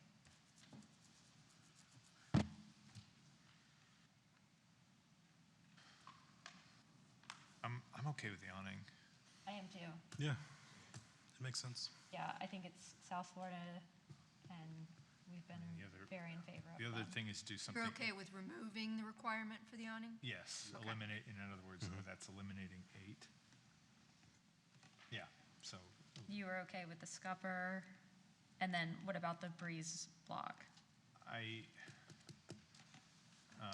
The breeze block, I kind of see the concern.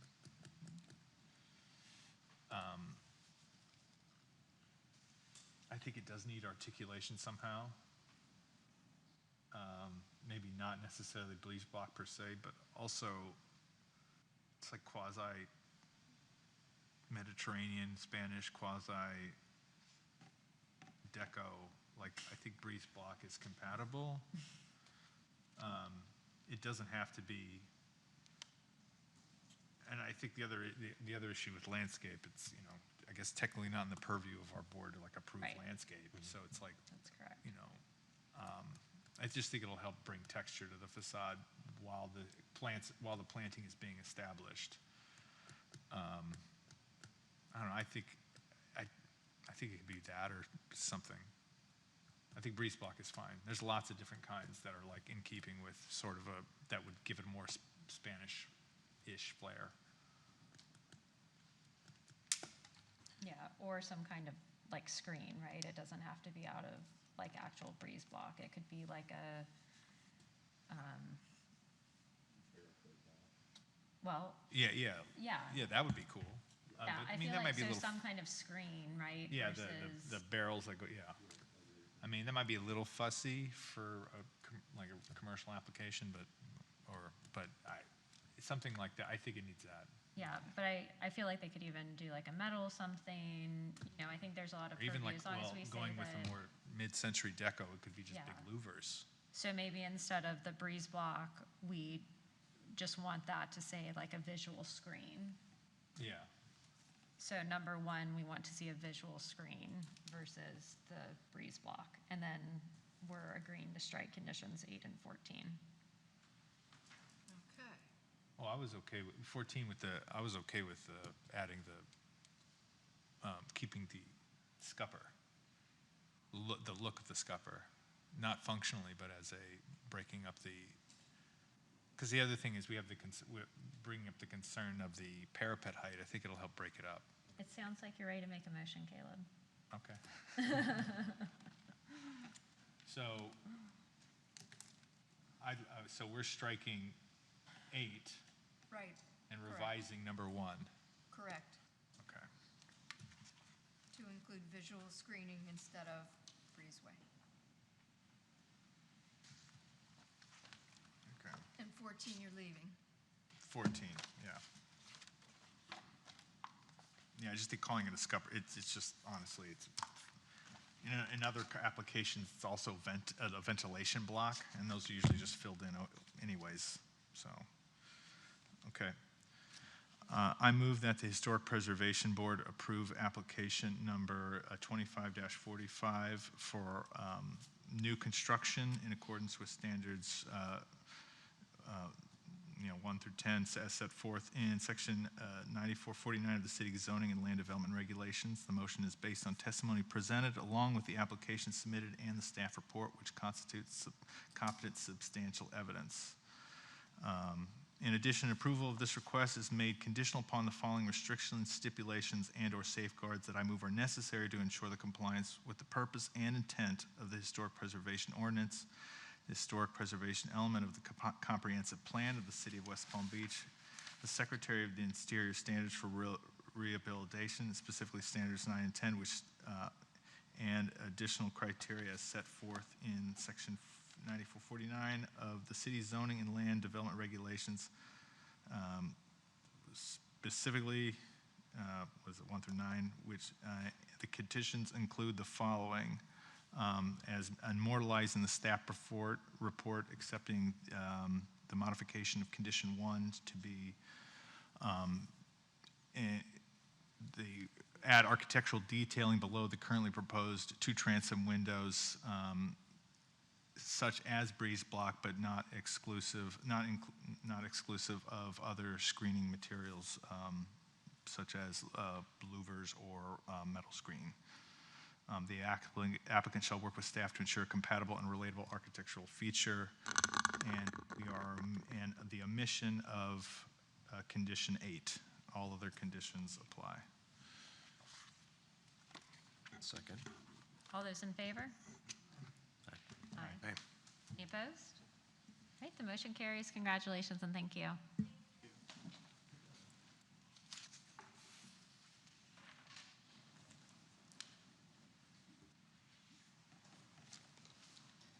Right, our next case is case 25-48 for 3015 Washington Road.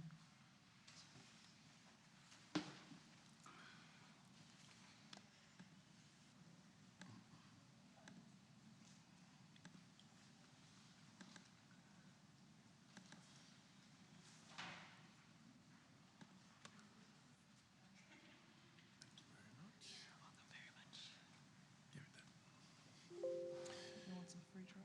And I just click down, or? Yes. Okay, good afternoon, good evening.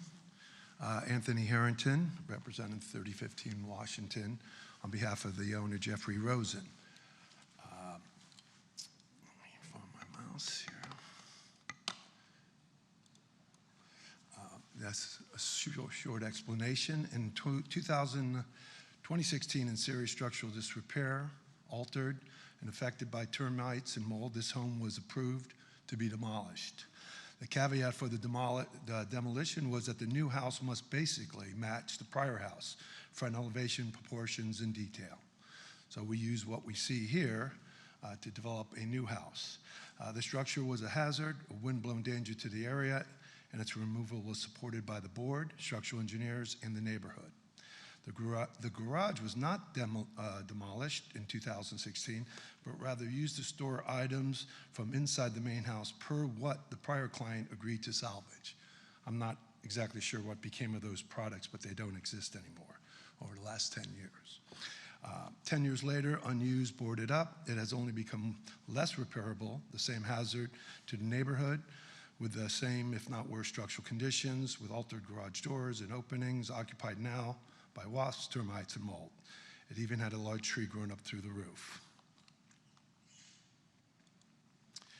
The building uses stucco as a wall sheathing.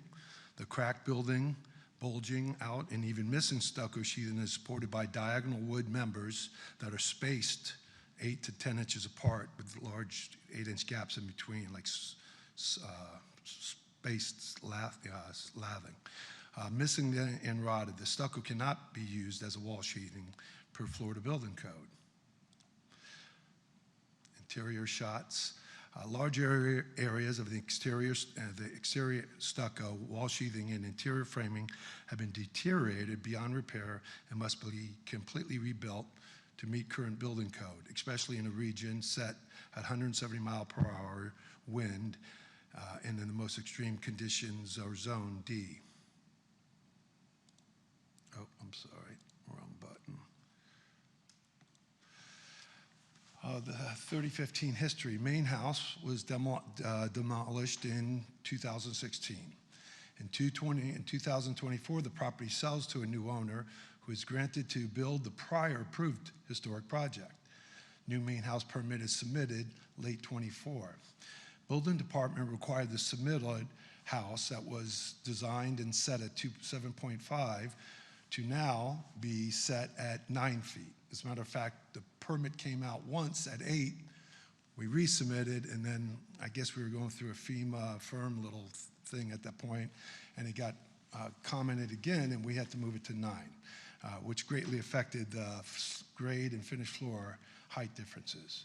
The changes included taking the front that had 4 or 5 steps from maybe the sidewalk to the house to a total of 10.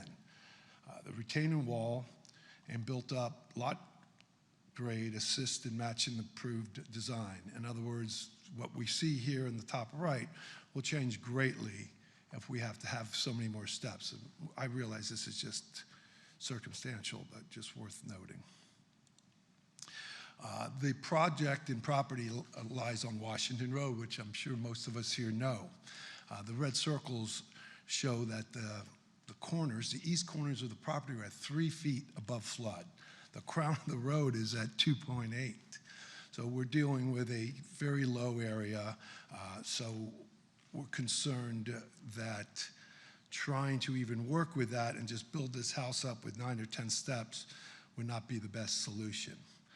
Also to take note, the garage, which is still in the topo survey scene, it's just worth noting that it's on an angle and only the back is at the 5-foot line and actually is into the rear setback at 4.4. And then the north corner touches, but I think the orientation of it suggests that a lot of the building, as we see going forward, is further away from the property line than a normal, 5 foot on both sides of the corner. So looking at site drainage remains important and necessary.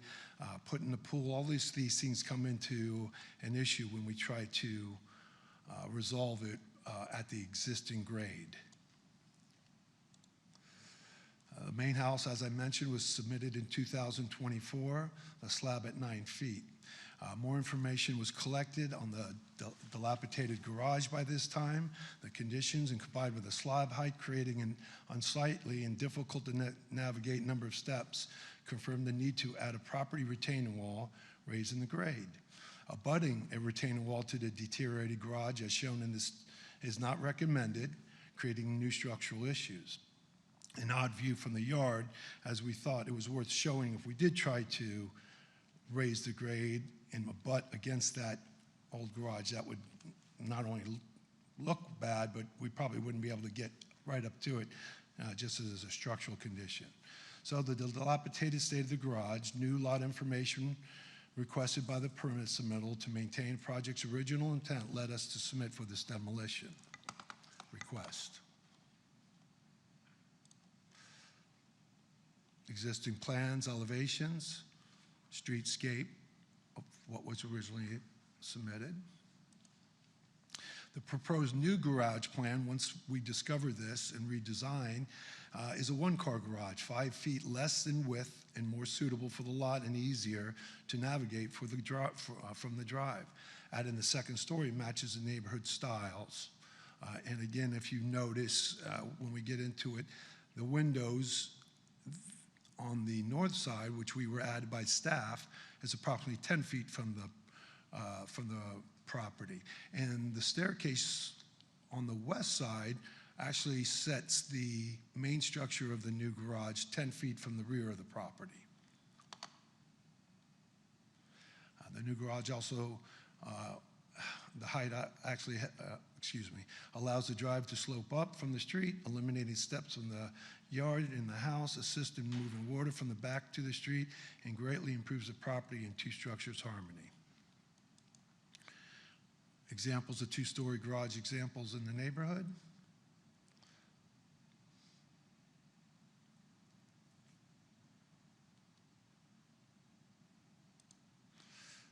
The proposed plans and elevations.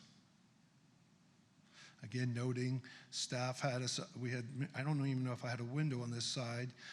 We were just trying to really protect the neighbors sometimes and figured it would be landscape. But it seems to work, and being that it's 10 feet from the property line, I think we would have heard something if the neighbors found that to be an issue. Product information, we're matching the old garage, match the old garage finishes in the new main house, so everything will be in unison. It'll have the same barrel tile, well, this will be a flat roof, but it'll have the same sliding glass PGT, not swing glass PGT doors, casement, windows, and a garage door that meets the existing conditions. The stucco is probably the most important thing on this, even though it's kind of worn out in these pictures you see. We're going to use a pattern that it closely resembles this, which is already approved for the new house. So everything we do here will match the new house that is already under construction, as you can see. So, in closing, we request that the demolition of the dilapidated existing garage that would require rebuilding as a new structure in stucco finish to meet 2023 Florida Building Code. Support the circumstantial hardships mentioned and created by the varying lot structure heights, the necessity of a retaining wall, including the difficulties in properly draining water off of the property. Grant the new garage as an appropriate size and style design in harmony with the main house, enhancing the property and the neighborhood. Thank you. We'll have the staff report now.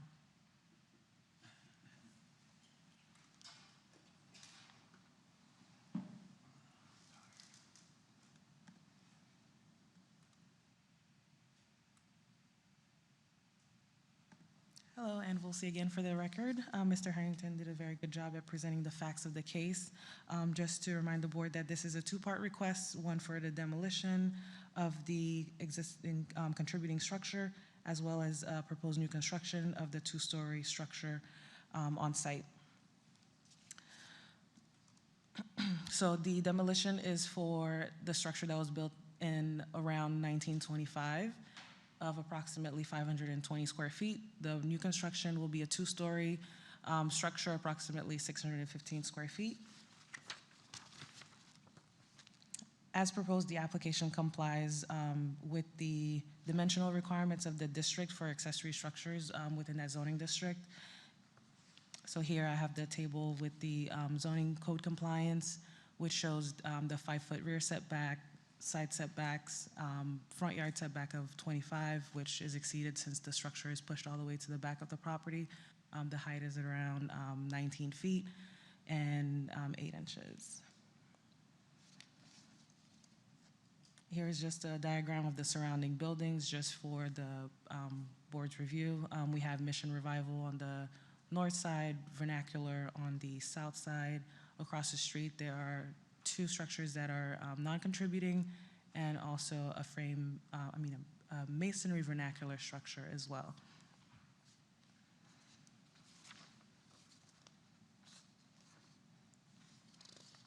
And the applicant did show the site plan, but just to show where it's situated on site, as well as the elevations. Here we have, oh, I'm sorry.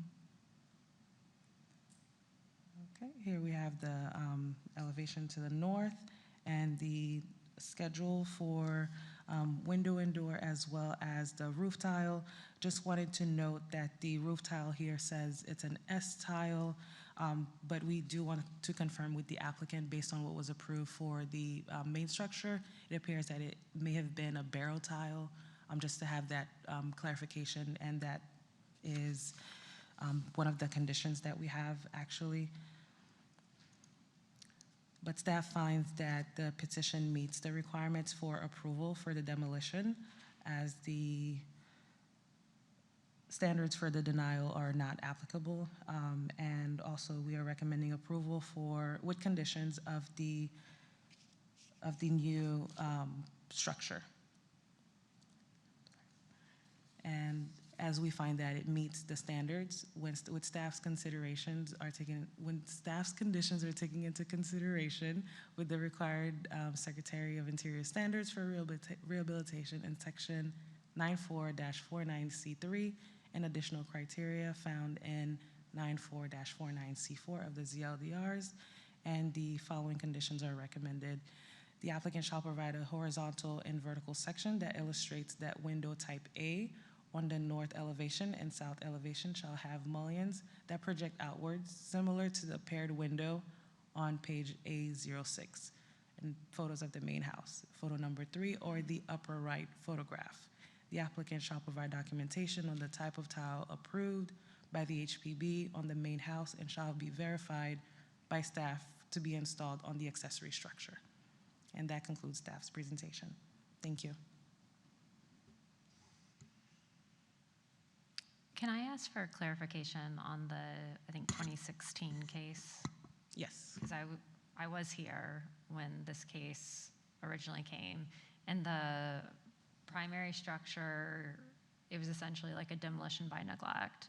And my understanding is that we had only approved the demolition of the primary structure, correct? Yes, So at we the had time. not approved because if we had, they wouldn't be here asking for approval for the demolition, right? Because that was already approved? Okay. Correct. It was not part of the request at the time. Right. And I mean, I certainly did not go back and listen to the minutes or read meeting minutes from then, but I thought that part of the board coming to the conclusion for the approval of the primary structure being demolished was that we would at least get to keep this because it was in better condition. So now for them to come back and also look to demolish that, do you have any more information on that conversation that was had? No.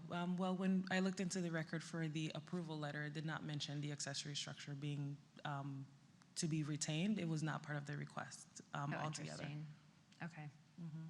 So do you feel that that original approval for demolition, by not mentioning it, does include it then? No, not necessarily. Okay. Oftentimes applicants, they request what they feel they are, capable to go forward with. And at the time, the previous owner wanted to go forward with just demolishing the main structure. Okay, thank you. My pleasure.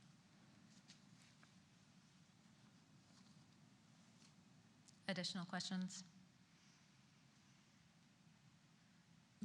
Question for the applicant. Do you have a detail of where the windows are going to be installed in the wall assembly? Excuse me, say Do you that? have a detail of where the windows are going to be installed on the wall assembly? Like, do you have a wall section or I building don't, section? but that was one of the requirements, and we can provide that. I think the requirements was just for the window detail, but I'm more of talking, I think, but more of about. I'm not seeing what you're seeing. Well, it looks like the windows are like stapled right onto on the rendering, No, right onto the well, outside. what I think is when you, if I can get back to mine, I think, did I put the existing house in there, or maybe in the one I submitted? Well, it's that, but this just, well, on that rendering. Have to find the They look existing flush with the house. exterior stucco. This is as close as I can. There's a whole nother set Oh, that I I see. submitted. Okay. But what happened is the awning came in there. So when we originally submitted, the consultant asked about the mullion. You know, you didn't provide a mullion. They didn't provide a mullion the way they built it. So it looks like they were inset, and then of course these awning windows were like a thin kind of edge detail, and they just put them on. But in our details, everything will look more inset like the bottom windows. Okay, that's kind of what I want to get. Yeah, of course. So we're going to use block, even though we see some framing in here, but this is not going to be block. So everything will have a reveal of a few inches. But we will be using a small piece of concrete between the windows rather than a mullion, just because I think it looks more appropriate. And then we'll use that little surround detail that only happens in between. If you kind of look over the windows, you can see they did this very small sill. Yeah, I see that. Yeah. And I think, as Christian mentioned, it's more obvious on the 2016 set. Okay. And if I may, Christian, just to go back, I agree with the condition when we were here in 2016. And I don't know if you remember the other owner, but he bought that early. I didn't know him, and he got me, and we got into it, and we got to that point. He was being fined repeatedly, and personally, I think he just let it sit until we got to that point in 2016. The board did too at the time. He continued to own it for 10 years. So at some point, he sells it for an enormous, price, got what he wanted out of it. So the new person comes along and has no idea of what that arrangement was, and Ian, for lack, just using his first name, he let that thing sit locked up and closed for 10 years. So in lieu of what should have happened in 2016, it should have been built and that garage should have been maintained. It just further, and it's probably in worse condition than the original house was at this point, unfortunately. Thank you. My name is on the drawing, so he called me the new person, otherwise I probably wouldn't be associated with it. Not that I wouldn't want to be, but it wasn't any coordination. Okay. Additional questions? Public comment? I don't think there's any. Do you need a rebuttal? Sorry, this is a question for you. Do you need a rebuttal? Yeah. There aren't that many people here. Nap time. What was your question? Do you want a rebuttal? You don't have to give us one. No. Okay, thank you. We'll move into executive session.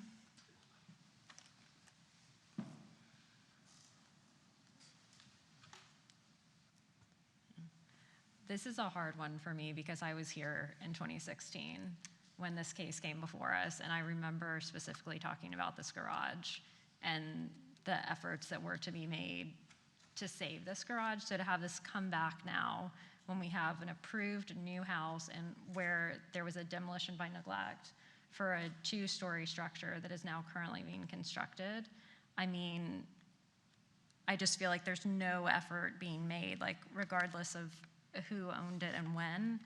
And I mean, quite frankly, I've seen worse, and I know that worse have been restored for the accessory structure.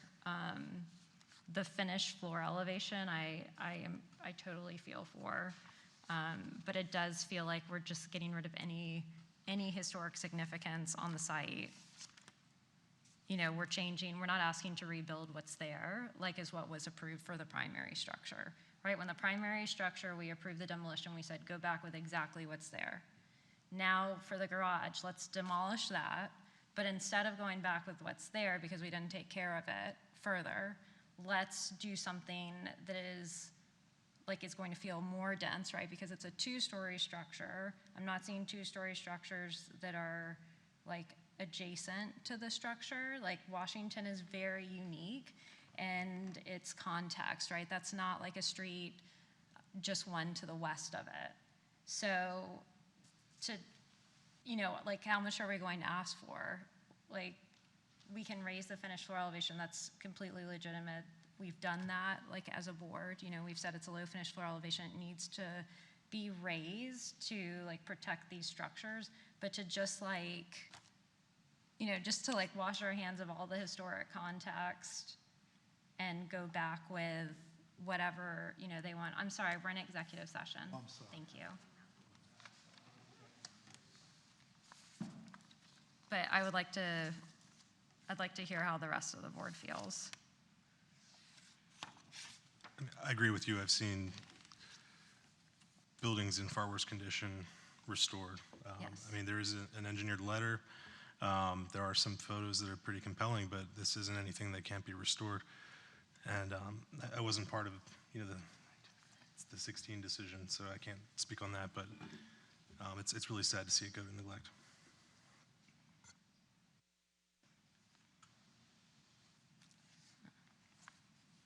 I think that a new slab can be poured for it, and raising it, I would be in favor of. Sure. And then setting it back down, Oh, yeah. which, I mean, it's not a large structure. It would be easy to stabilize. You can also address the retaining with the way that the site is grading. I mean, I think that there are creative solutions to retain the historic structure. But I do believe that the structure can be restored based off of the images.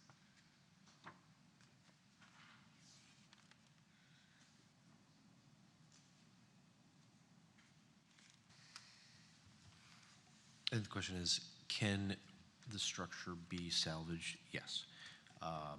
As you said, where I'm going with the question then is it appropriate, if we retain that structure, could we add then a living space above it? I don't think it's appropriate to change the massing of it, considering the context, right? I feel like we keep getting asked for these two-story accessory structures. And I think our decision continues to be based on the context of the surrounding properties because it's so different, right? In certain instances, there's a lot of two-story historic structures in the immediate context. And I know that there's been verbiage and conversations with staff about what's to be considered and what isn't when relating to that. And it's really the immediately adjacent structures for that context. Would you be in support of a single story to add living space or a cabana towards the pool? I think you could take what's there and add French doors to the side, right? And utilize that space differently. I agree. I think there's so many creative solutions for this. And the grade change, that's just a design problem, right? That's a kind of a quote, right? It's just something that as a designer, you consider and you work into your solution.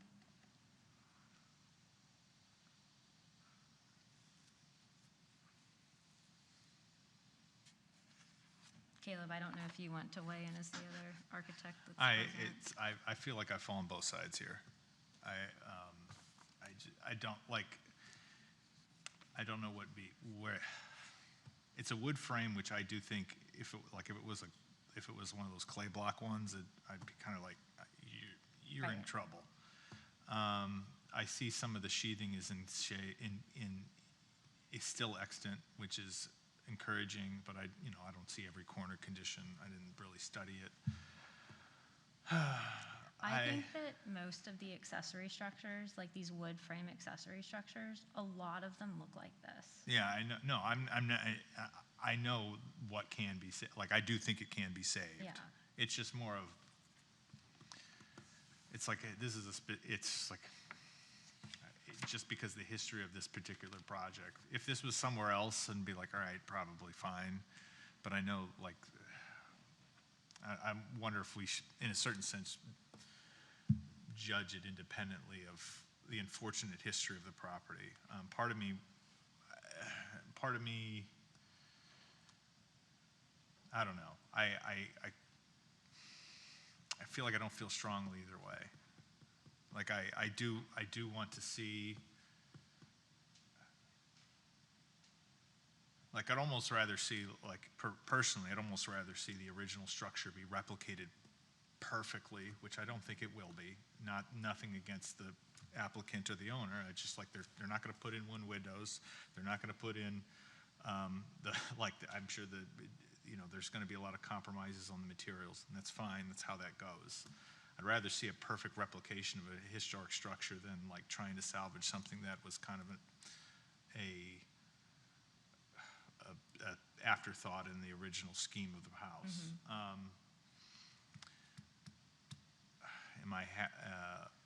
I do think, I will say, taking out the merits of the original structure, I do think the new structure has real merit. It looks, in short, it looks nice. I mean, there's probably a couple things I would tweak, but yeah, I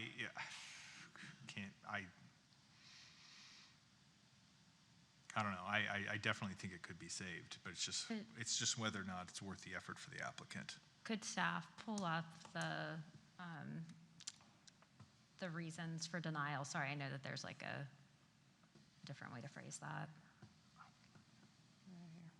Thank you.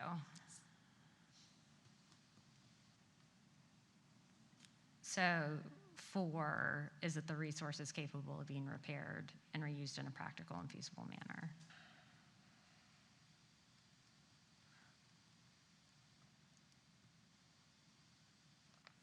So number 4, and staff is saying it's not capable of being repaired. Yeah, that is staff's finding. My finding from my experience is that it can certainly be repaired. I agree. From my experience, I agree. I just also know that I don't know. I know they're going to look at it from an investment perspective, which is kind of not our concern. I just no, I think it can be done. I agree with you 100%. It can be fixed. Well, I think that someone should make a motion, and then we can vote on it.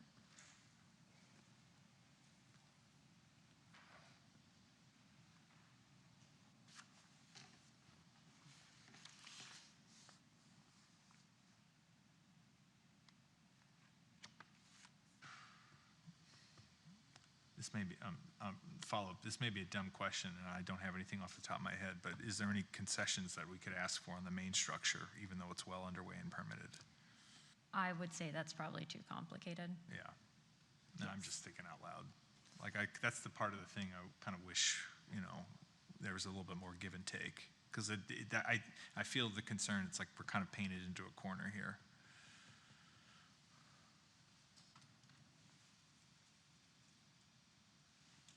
I think we just need to someone needs to make a motion that we can vote on. For the demolition, because it would be 2 regardless.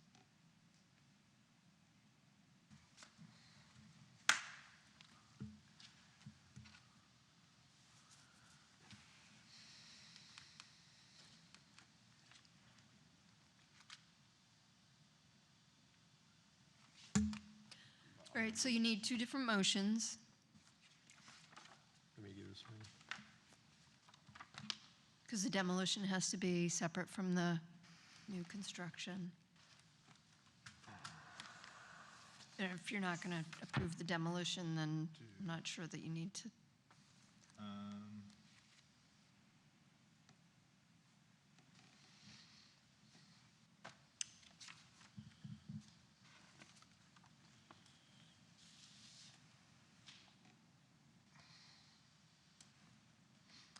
I move to deny.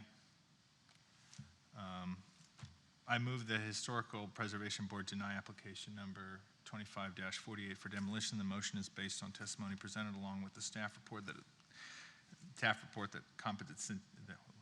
competent substantial evidence of record has not been submitted that satisfies the standards set forth in the Historic Preservation Ordinance, Section 94-49 of the city's zoning and land development regulations for demolition. Do we have a second? Second. All those in favor? Aye. Aye. Any opposed? All right, the motion carries, so then we don't need a second motion. No, because you're not demolishing anything, so. All right, thank you.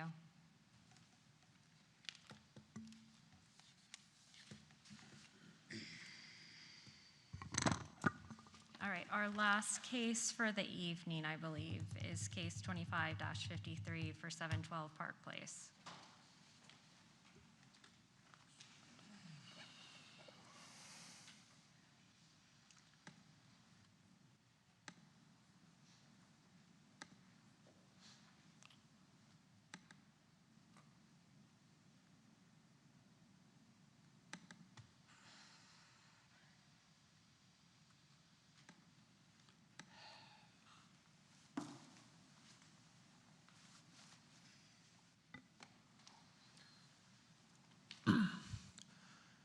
Our application here is being made due to 3 applications made for roof replacement through a basic permit application that was intercepted by staff in the sense of historic review.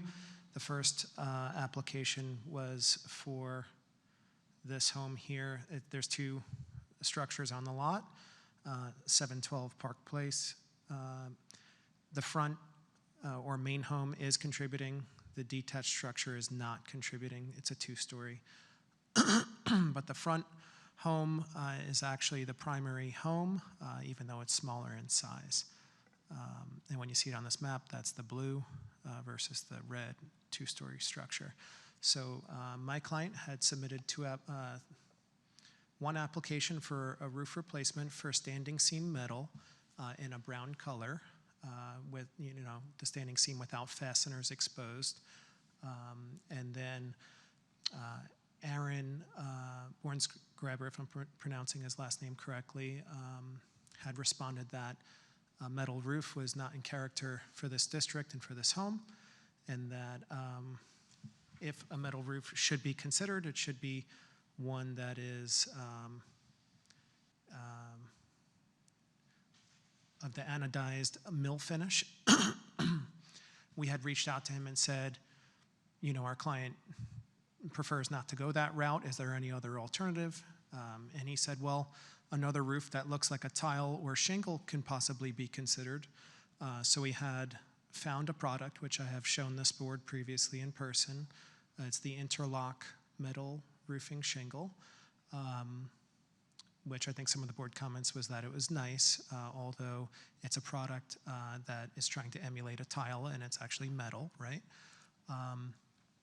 So we had resubmitted the application, or at least my client had, through her roofer, with the interlock metal shingle on it. That was also rejected.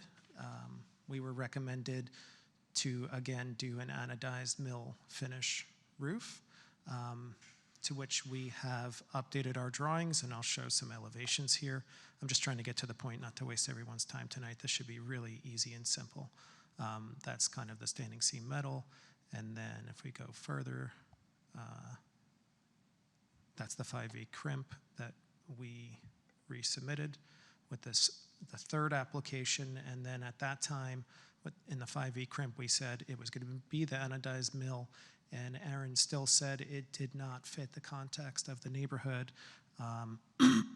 Since then, the client engaged with our firm to represent her interest to this board. Since we were getting kind of a lot of pushback in the sense of this being a vernacular home and there's no adopted standard in the city or historic preservation-wise with masonry vernaculars and whether they can or shouldn't have a metal roof.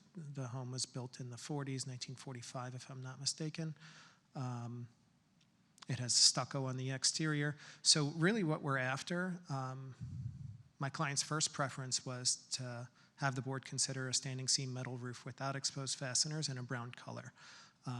But we're here because this is our third attempt at trying to appease the recommendation of staff with the 5E metal crimp. Conditions that were considered alternatives for the board to consider are versions of metal roof that look like tile. And in this case, this was our conditional alternative that we had accepted. The client had agreed to use this product if the board also agrees. She would like to use the copper brown color.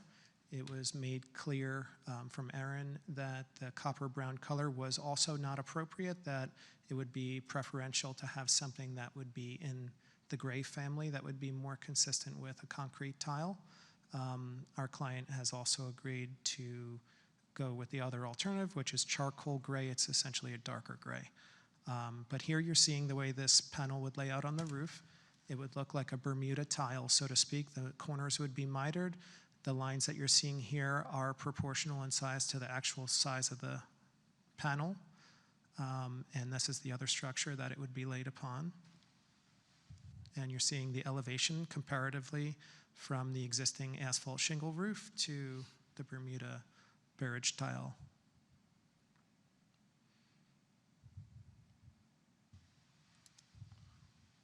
This is a picture of the barrage Bermuda panel. This is a galvanized steel with an enamel coat over it.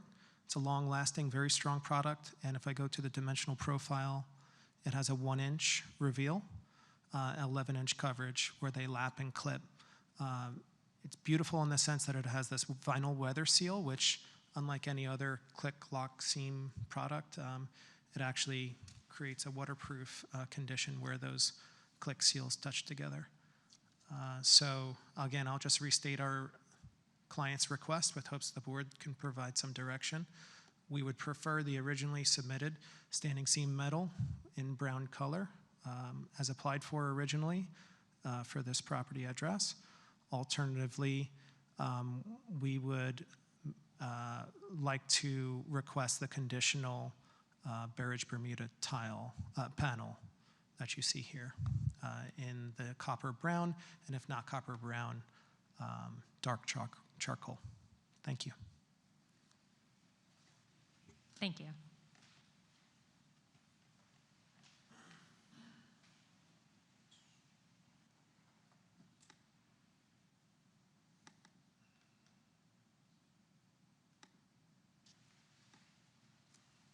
Anthony Mendez, Historic Preservation Planner, speaking on behalf of our consultant Aaron Borngraber, was the case manager for HPB 2553. This is a two-part request for the one-story masonry vernacular structure and the two-story masonry vernacular structure. So this request applies to both of those structures. Our consultant has attached a 1968 historic aerial along with the property record card, which from what he could best ascertain is likely a flat concrete tile from the property record card. It's also attached application photographs surrounding buildings, product information, which is also provided from our applicants. Proposed roof plan and the elevations. So the guest house is contributing, the main house non-contributing.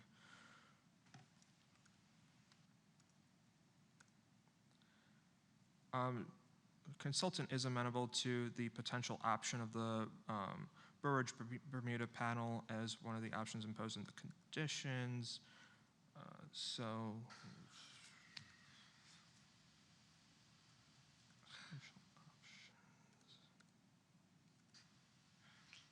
A public comment for this case was provided to Aaron Borngraber and myself within the past week, as most recently as August 21st. These are public comments of support of the metal roof.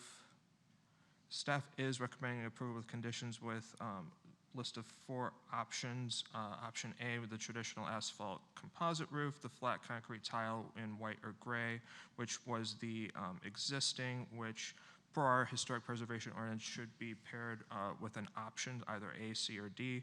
Option C, which is to have a metal roof that's designed to mimic the visual appearance of the traditional asphalt shingle roof. Or option D, the metal roof, which that is compatible and relatable to the visual appearance of a flat concrete tile in either white, gray finish, and that's subject to approval by staff pending a sample that is to be provided to our staff.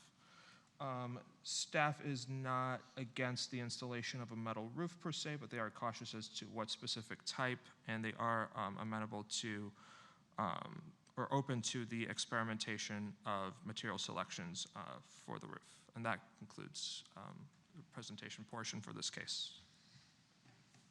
Thank you. Yep. Questions of staff or the applicant?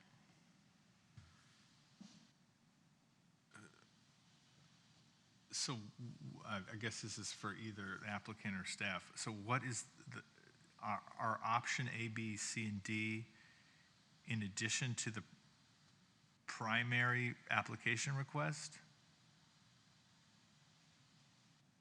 Or are those all just different options of the same thing?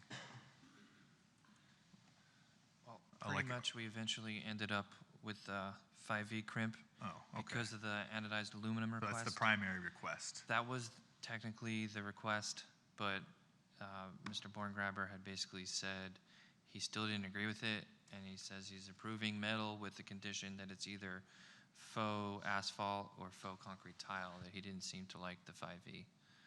I just want to note here, because it got glossed over, across the street to the west and 2 houses behind are all also metal roofs.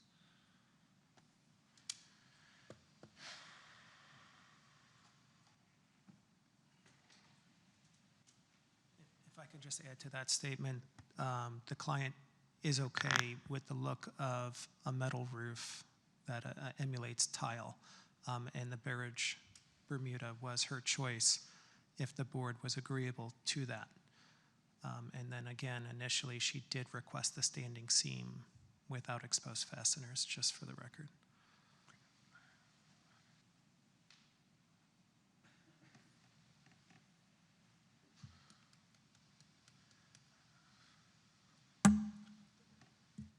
Okay, I don't think there's any public comment. Seeing none, I don't think you need a rebuttal. Okay, no rebuttal, so we'll move into executive session.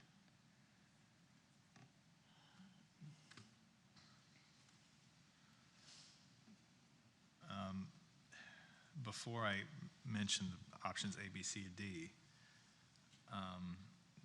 now that I'm seeing all of this come through, part of me is wondering, maybe this is a discussion if maybe we should start considering other things other than mill finish for standing seam roof.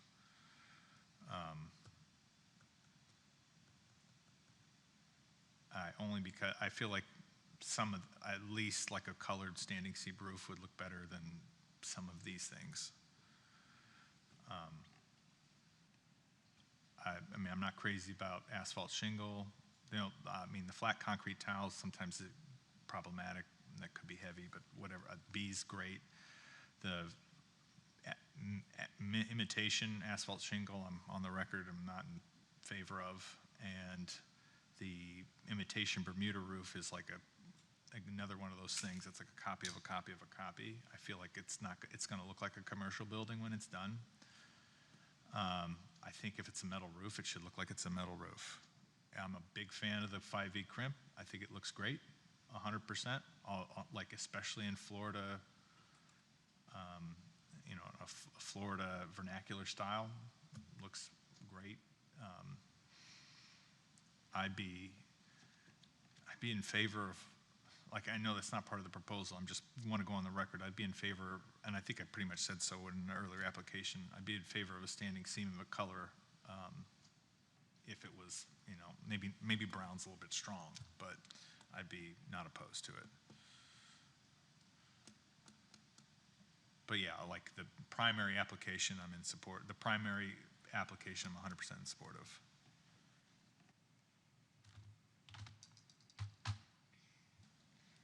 I mean, I think it's tough and also unique, right? The style of the Yeah. structure is, I mean, we can call it vernacular, but it's like prairie. likely been modified, over Yeah. time too. So I think that really the architectural language has at some point been disrupted, is my guess. And I think that that makes it a unique case. I am nervous about, just like as a blanket statement, starting to approve like standing seam metal roofs that are like colored just because of. Oh, no, it might open a Pandora's box, but Yeah. I kind of feel the same way about like this Bermuda Right. imitation. And I mean, I also feel that like a flat concrete tile roof on a wood frame structure, not a great idea just because of the weight of it. Right. And originally, the roof material was listed as tile, whatever that means, because usually like an asbestos would be like an asbestos shingle. It would be labeled as a shingle and not a tile. So I feel like that's kind of unique too, although I don't know if it applies given, kind of the way that the house. I mean, I could see this being easily barrel tile. Like this style. It's like a lot of, it's like, it's one of these things, it's a lot of things and it's not a lot of things.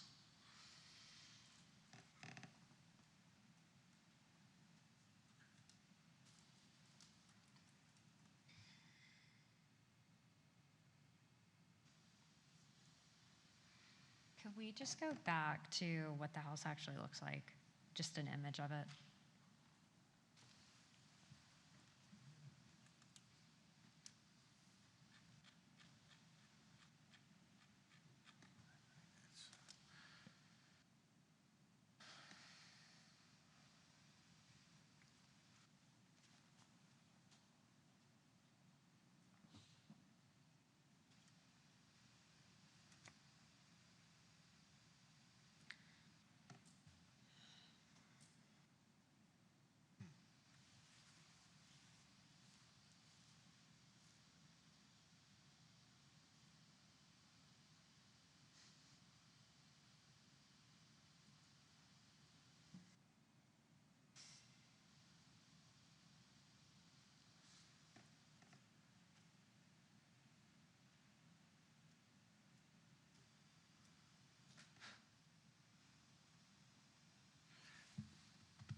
I mean, I guess I'm stuck because I don't, are any of those going to look appropriate?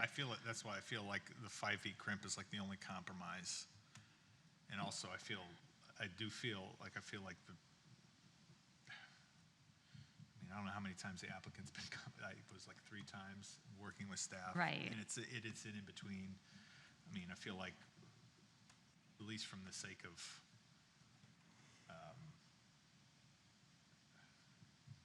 a mercy, I'd be in favor of the 5 feet crimp. It's not going to look, I don't think it's going to look bad. I think it's going to look. Well, it's not going to look worse, right? Yeah, it's not Because going to look an worse. asphalt It's not going to shingle. look bad. It's not going to, and I think the only other options are not on, the other options, it's like, we'd be sending, like I suggested, barrel tile, be sending them back to basically reapply. Yeah, I think we do need to pick from what's And I'd be, in front of us at this point. So we've given a shotgun of options, and I feel like there's one that kind of works. Staying consistent, there is a similar application a few months ago. It was on like O Street or Alabama, where they had main house, very similar, 2-story like this. And I believe we settled on a 5 feet crimp. I agree with you again. Yeah, and that was the one that we approved in the mill finish though, right? Yeah, and so this one is, Also, I think what's throwing us off is the color. Yeah. the Like, I color feel is if you definitely painted this throwing me house, off. if you painted this house pink, it would look great. Well, I'm just as an example, if you just painted Yeah. it completely different, it'd be like, oh yeah, it looks, it would change the way we view the palette. Right, I think that that's part of why it's reading more like Mediterranean. you know. Or like prairie style, Yeah. kind of. Okay, but so we're leaning towards the 5V creme, but the color of that is still proposed. It's mill, right? What- Mill finish?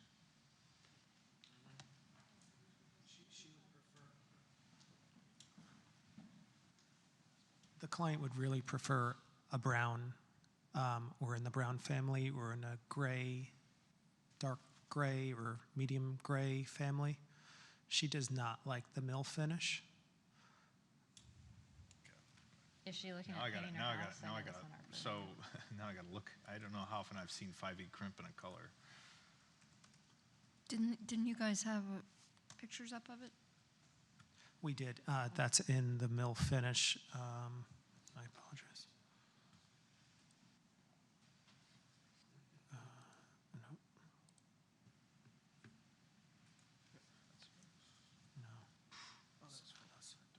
I think it's page 6 in ours.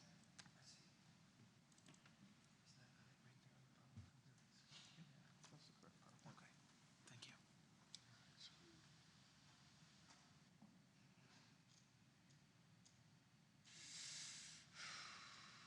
Well, yeah, so I think this is what's throwing me is this image. We just included this for reference of, I mean, I know we all know what this looks like, but she really wants a color, medium tone, gray or brown. If you had agreed to go with this in the mill finish, you would already be approved at the staff level, correct? No. Oh. We were forced to come here with submission of the mill finish with reluctance from the client. We were still, But you were trying to meet. we were trying to meet the requirements of staff, correct? Okay, thank you for correcting me. Yes. All right, so do we know, does the board want to do a motion, or are we still in discussion? I think we're about there. Okay. I'm uncomfortable with the 5E creme in a color. You're more comfortable? No, I'm not. Oh, I'm you're not not. comfortable. I I don't know that I can't think of historic precedent. I can't think of historic precedent in the district. in the And district. I think that if I was going to approve a color, then I would expect to see Precedents. precedent, right? And we don't have any precedent. Yeah. So, I mean, I would be in favor of the 5E crimp in a mill or galvanized finish. And that is it sounds like a compromise between what staff is advocating for, what we feel is appropriate, and also the client really wants a metal roof. Yeah, Absolutely agree, yeah. yeah, I mean, All right, let's make a motion. so, Will you put the back up?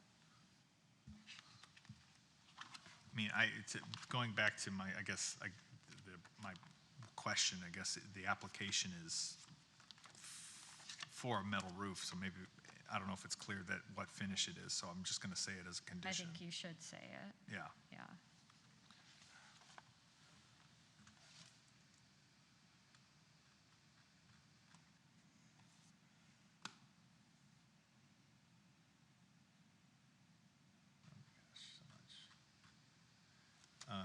okay, I move that Historic Preservation Board approve application number 25-53 for alterations and coordinations with standards 9 through 10 as set forth in section 9449 of the city's zoning and land development regulations. The motion is based on the testimony presented along with the application submitted in the staff report, which constitute competent substantial evidence. In addition, the approval of this request is made conditional upon the following restrictions, stipulations, and/or safeguards that I move are necessary to ensure compliance with the purpose and intent of the Historic Preservation Ordinance, the historic preservation element of the comprehensive plan of the city of West Palm Beach, the Secretary of the Interior standards for rehabilitation, specifically standards 9 and 10, and the additional compatibility criteria set forth in section 94-49 of the city's zoning and land development regulations.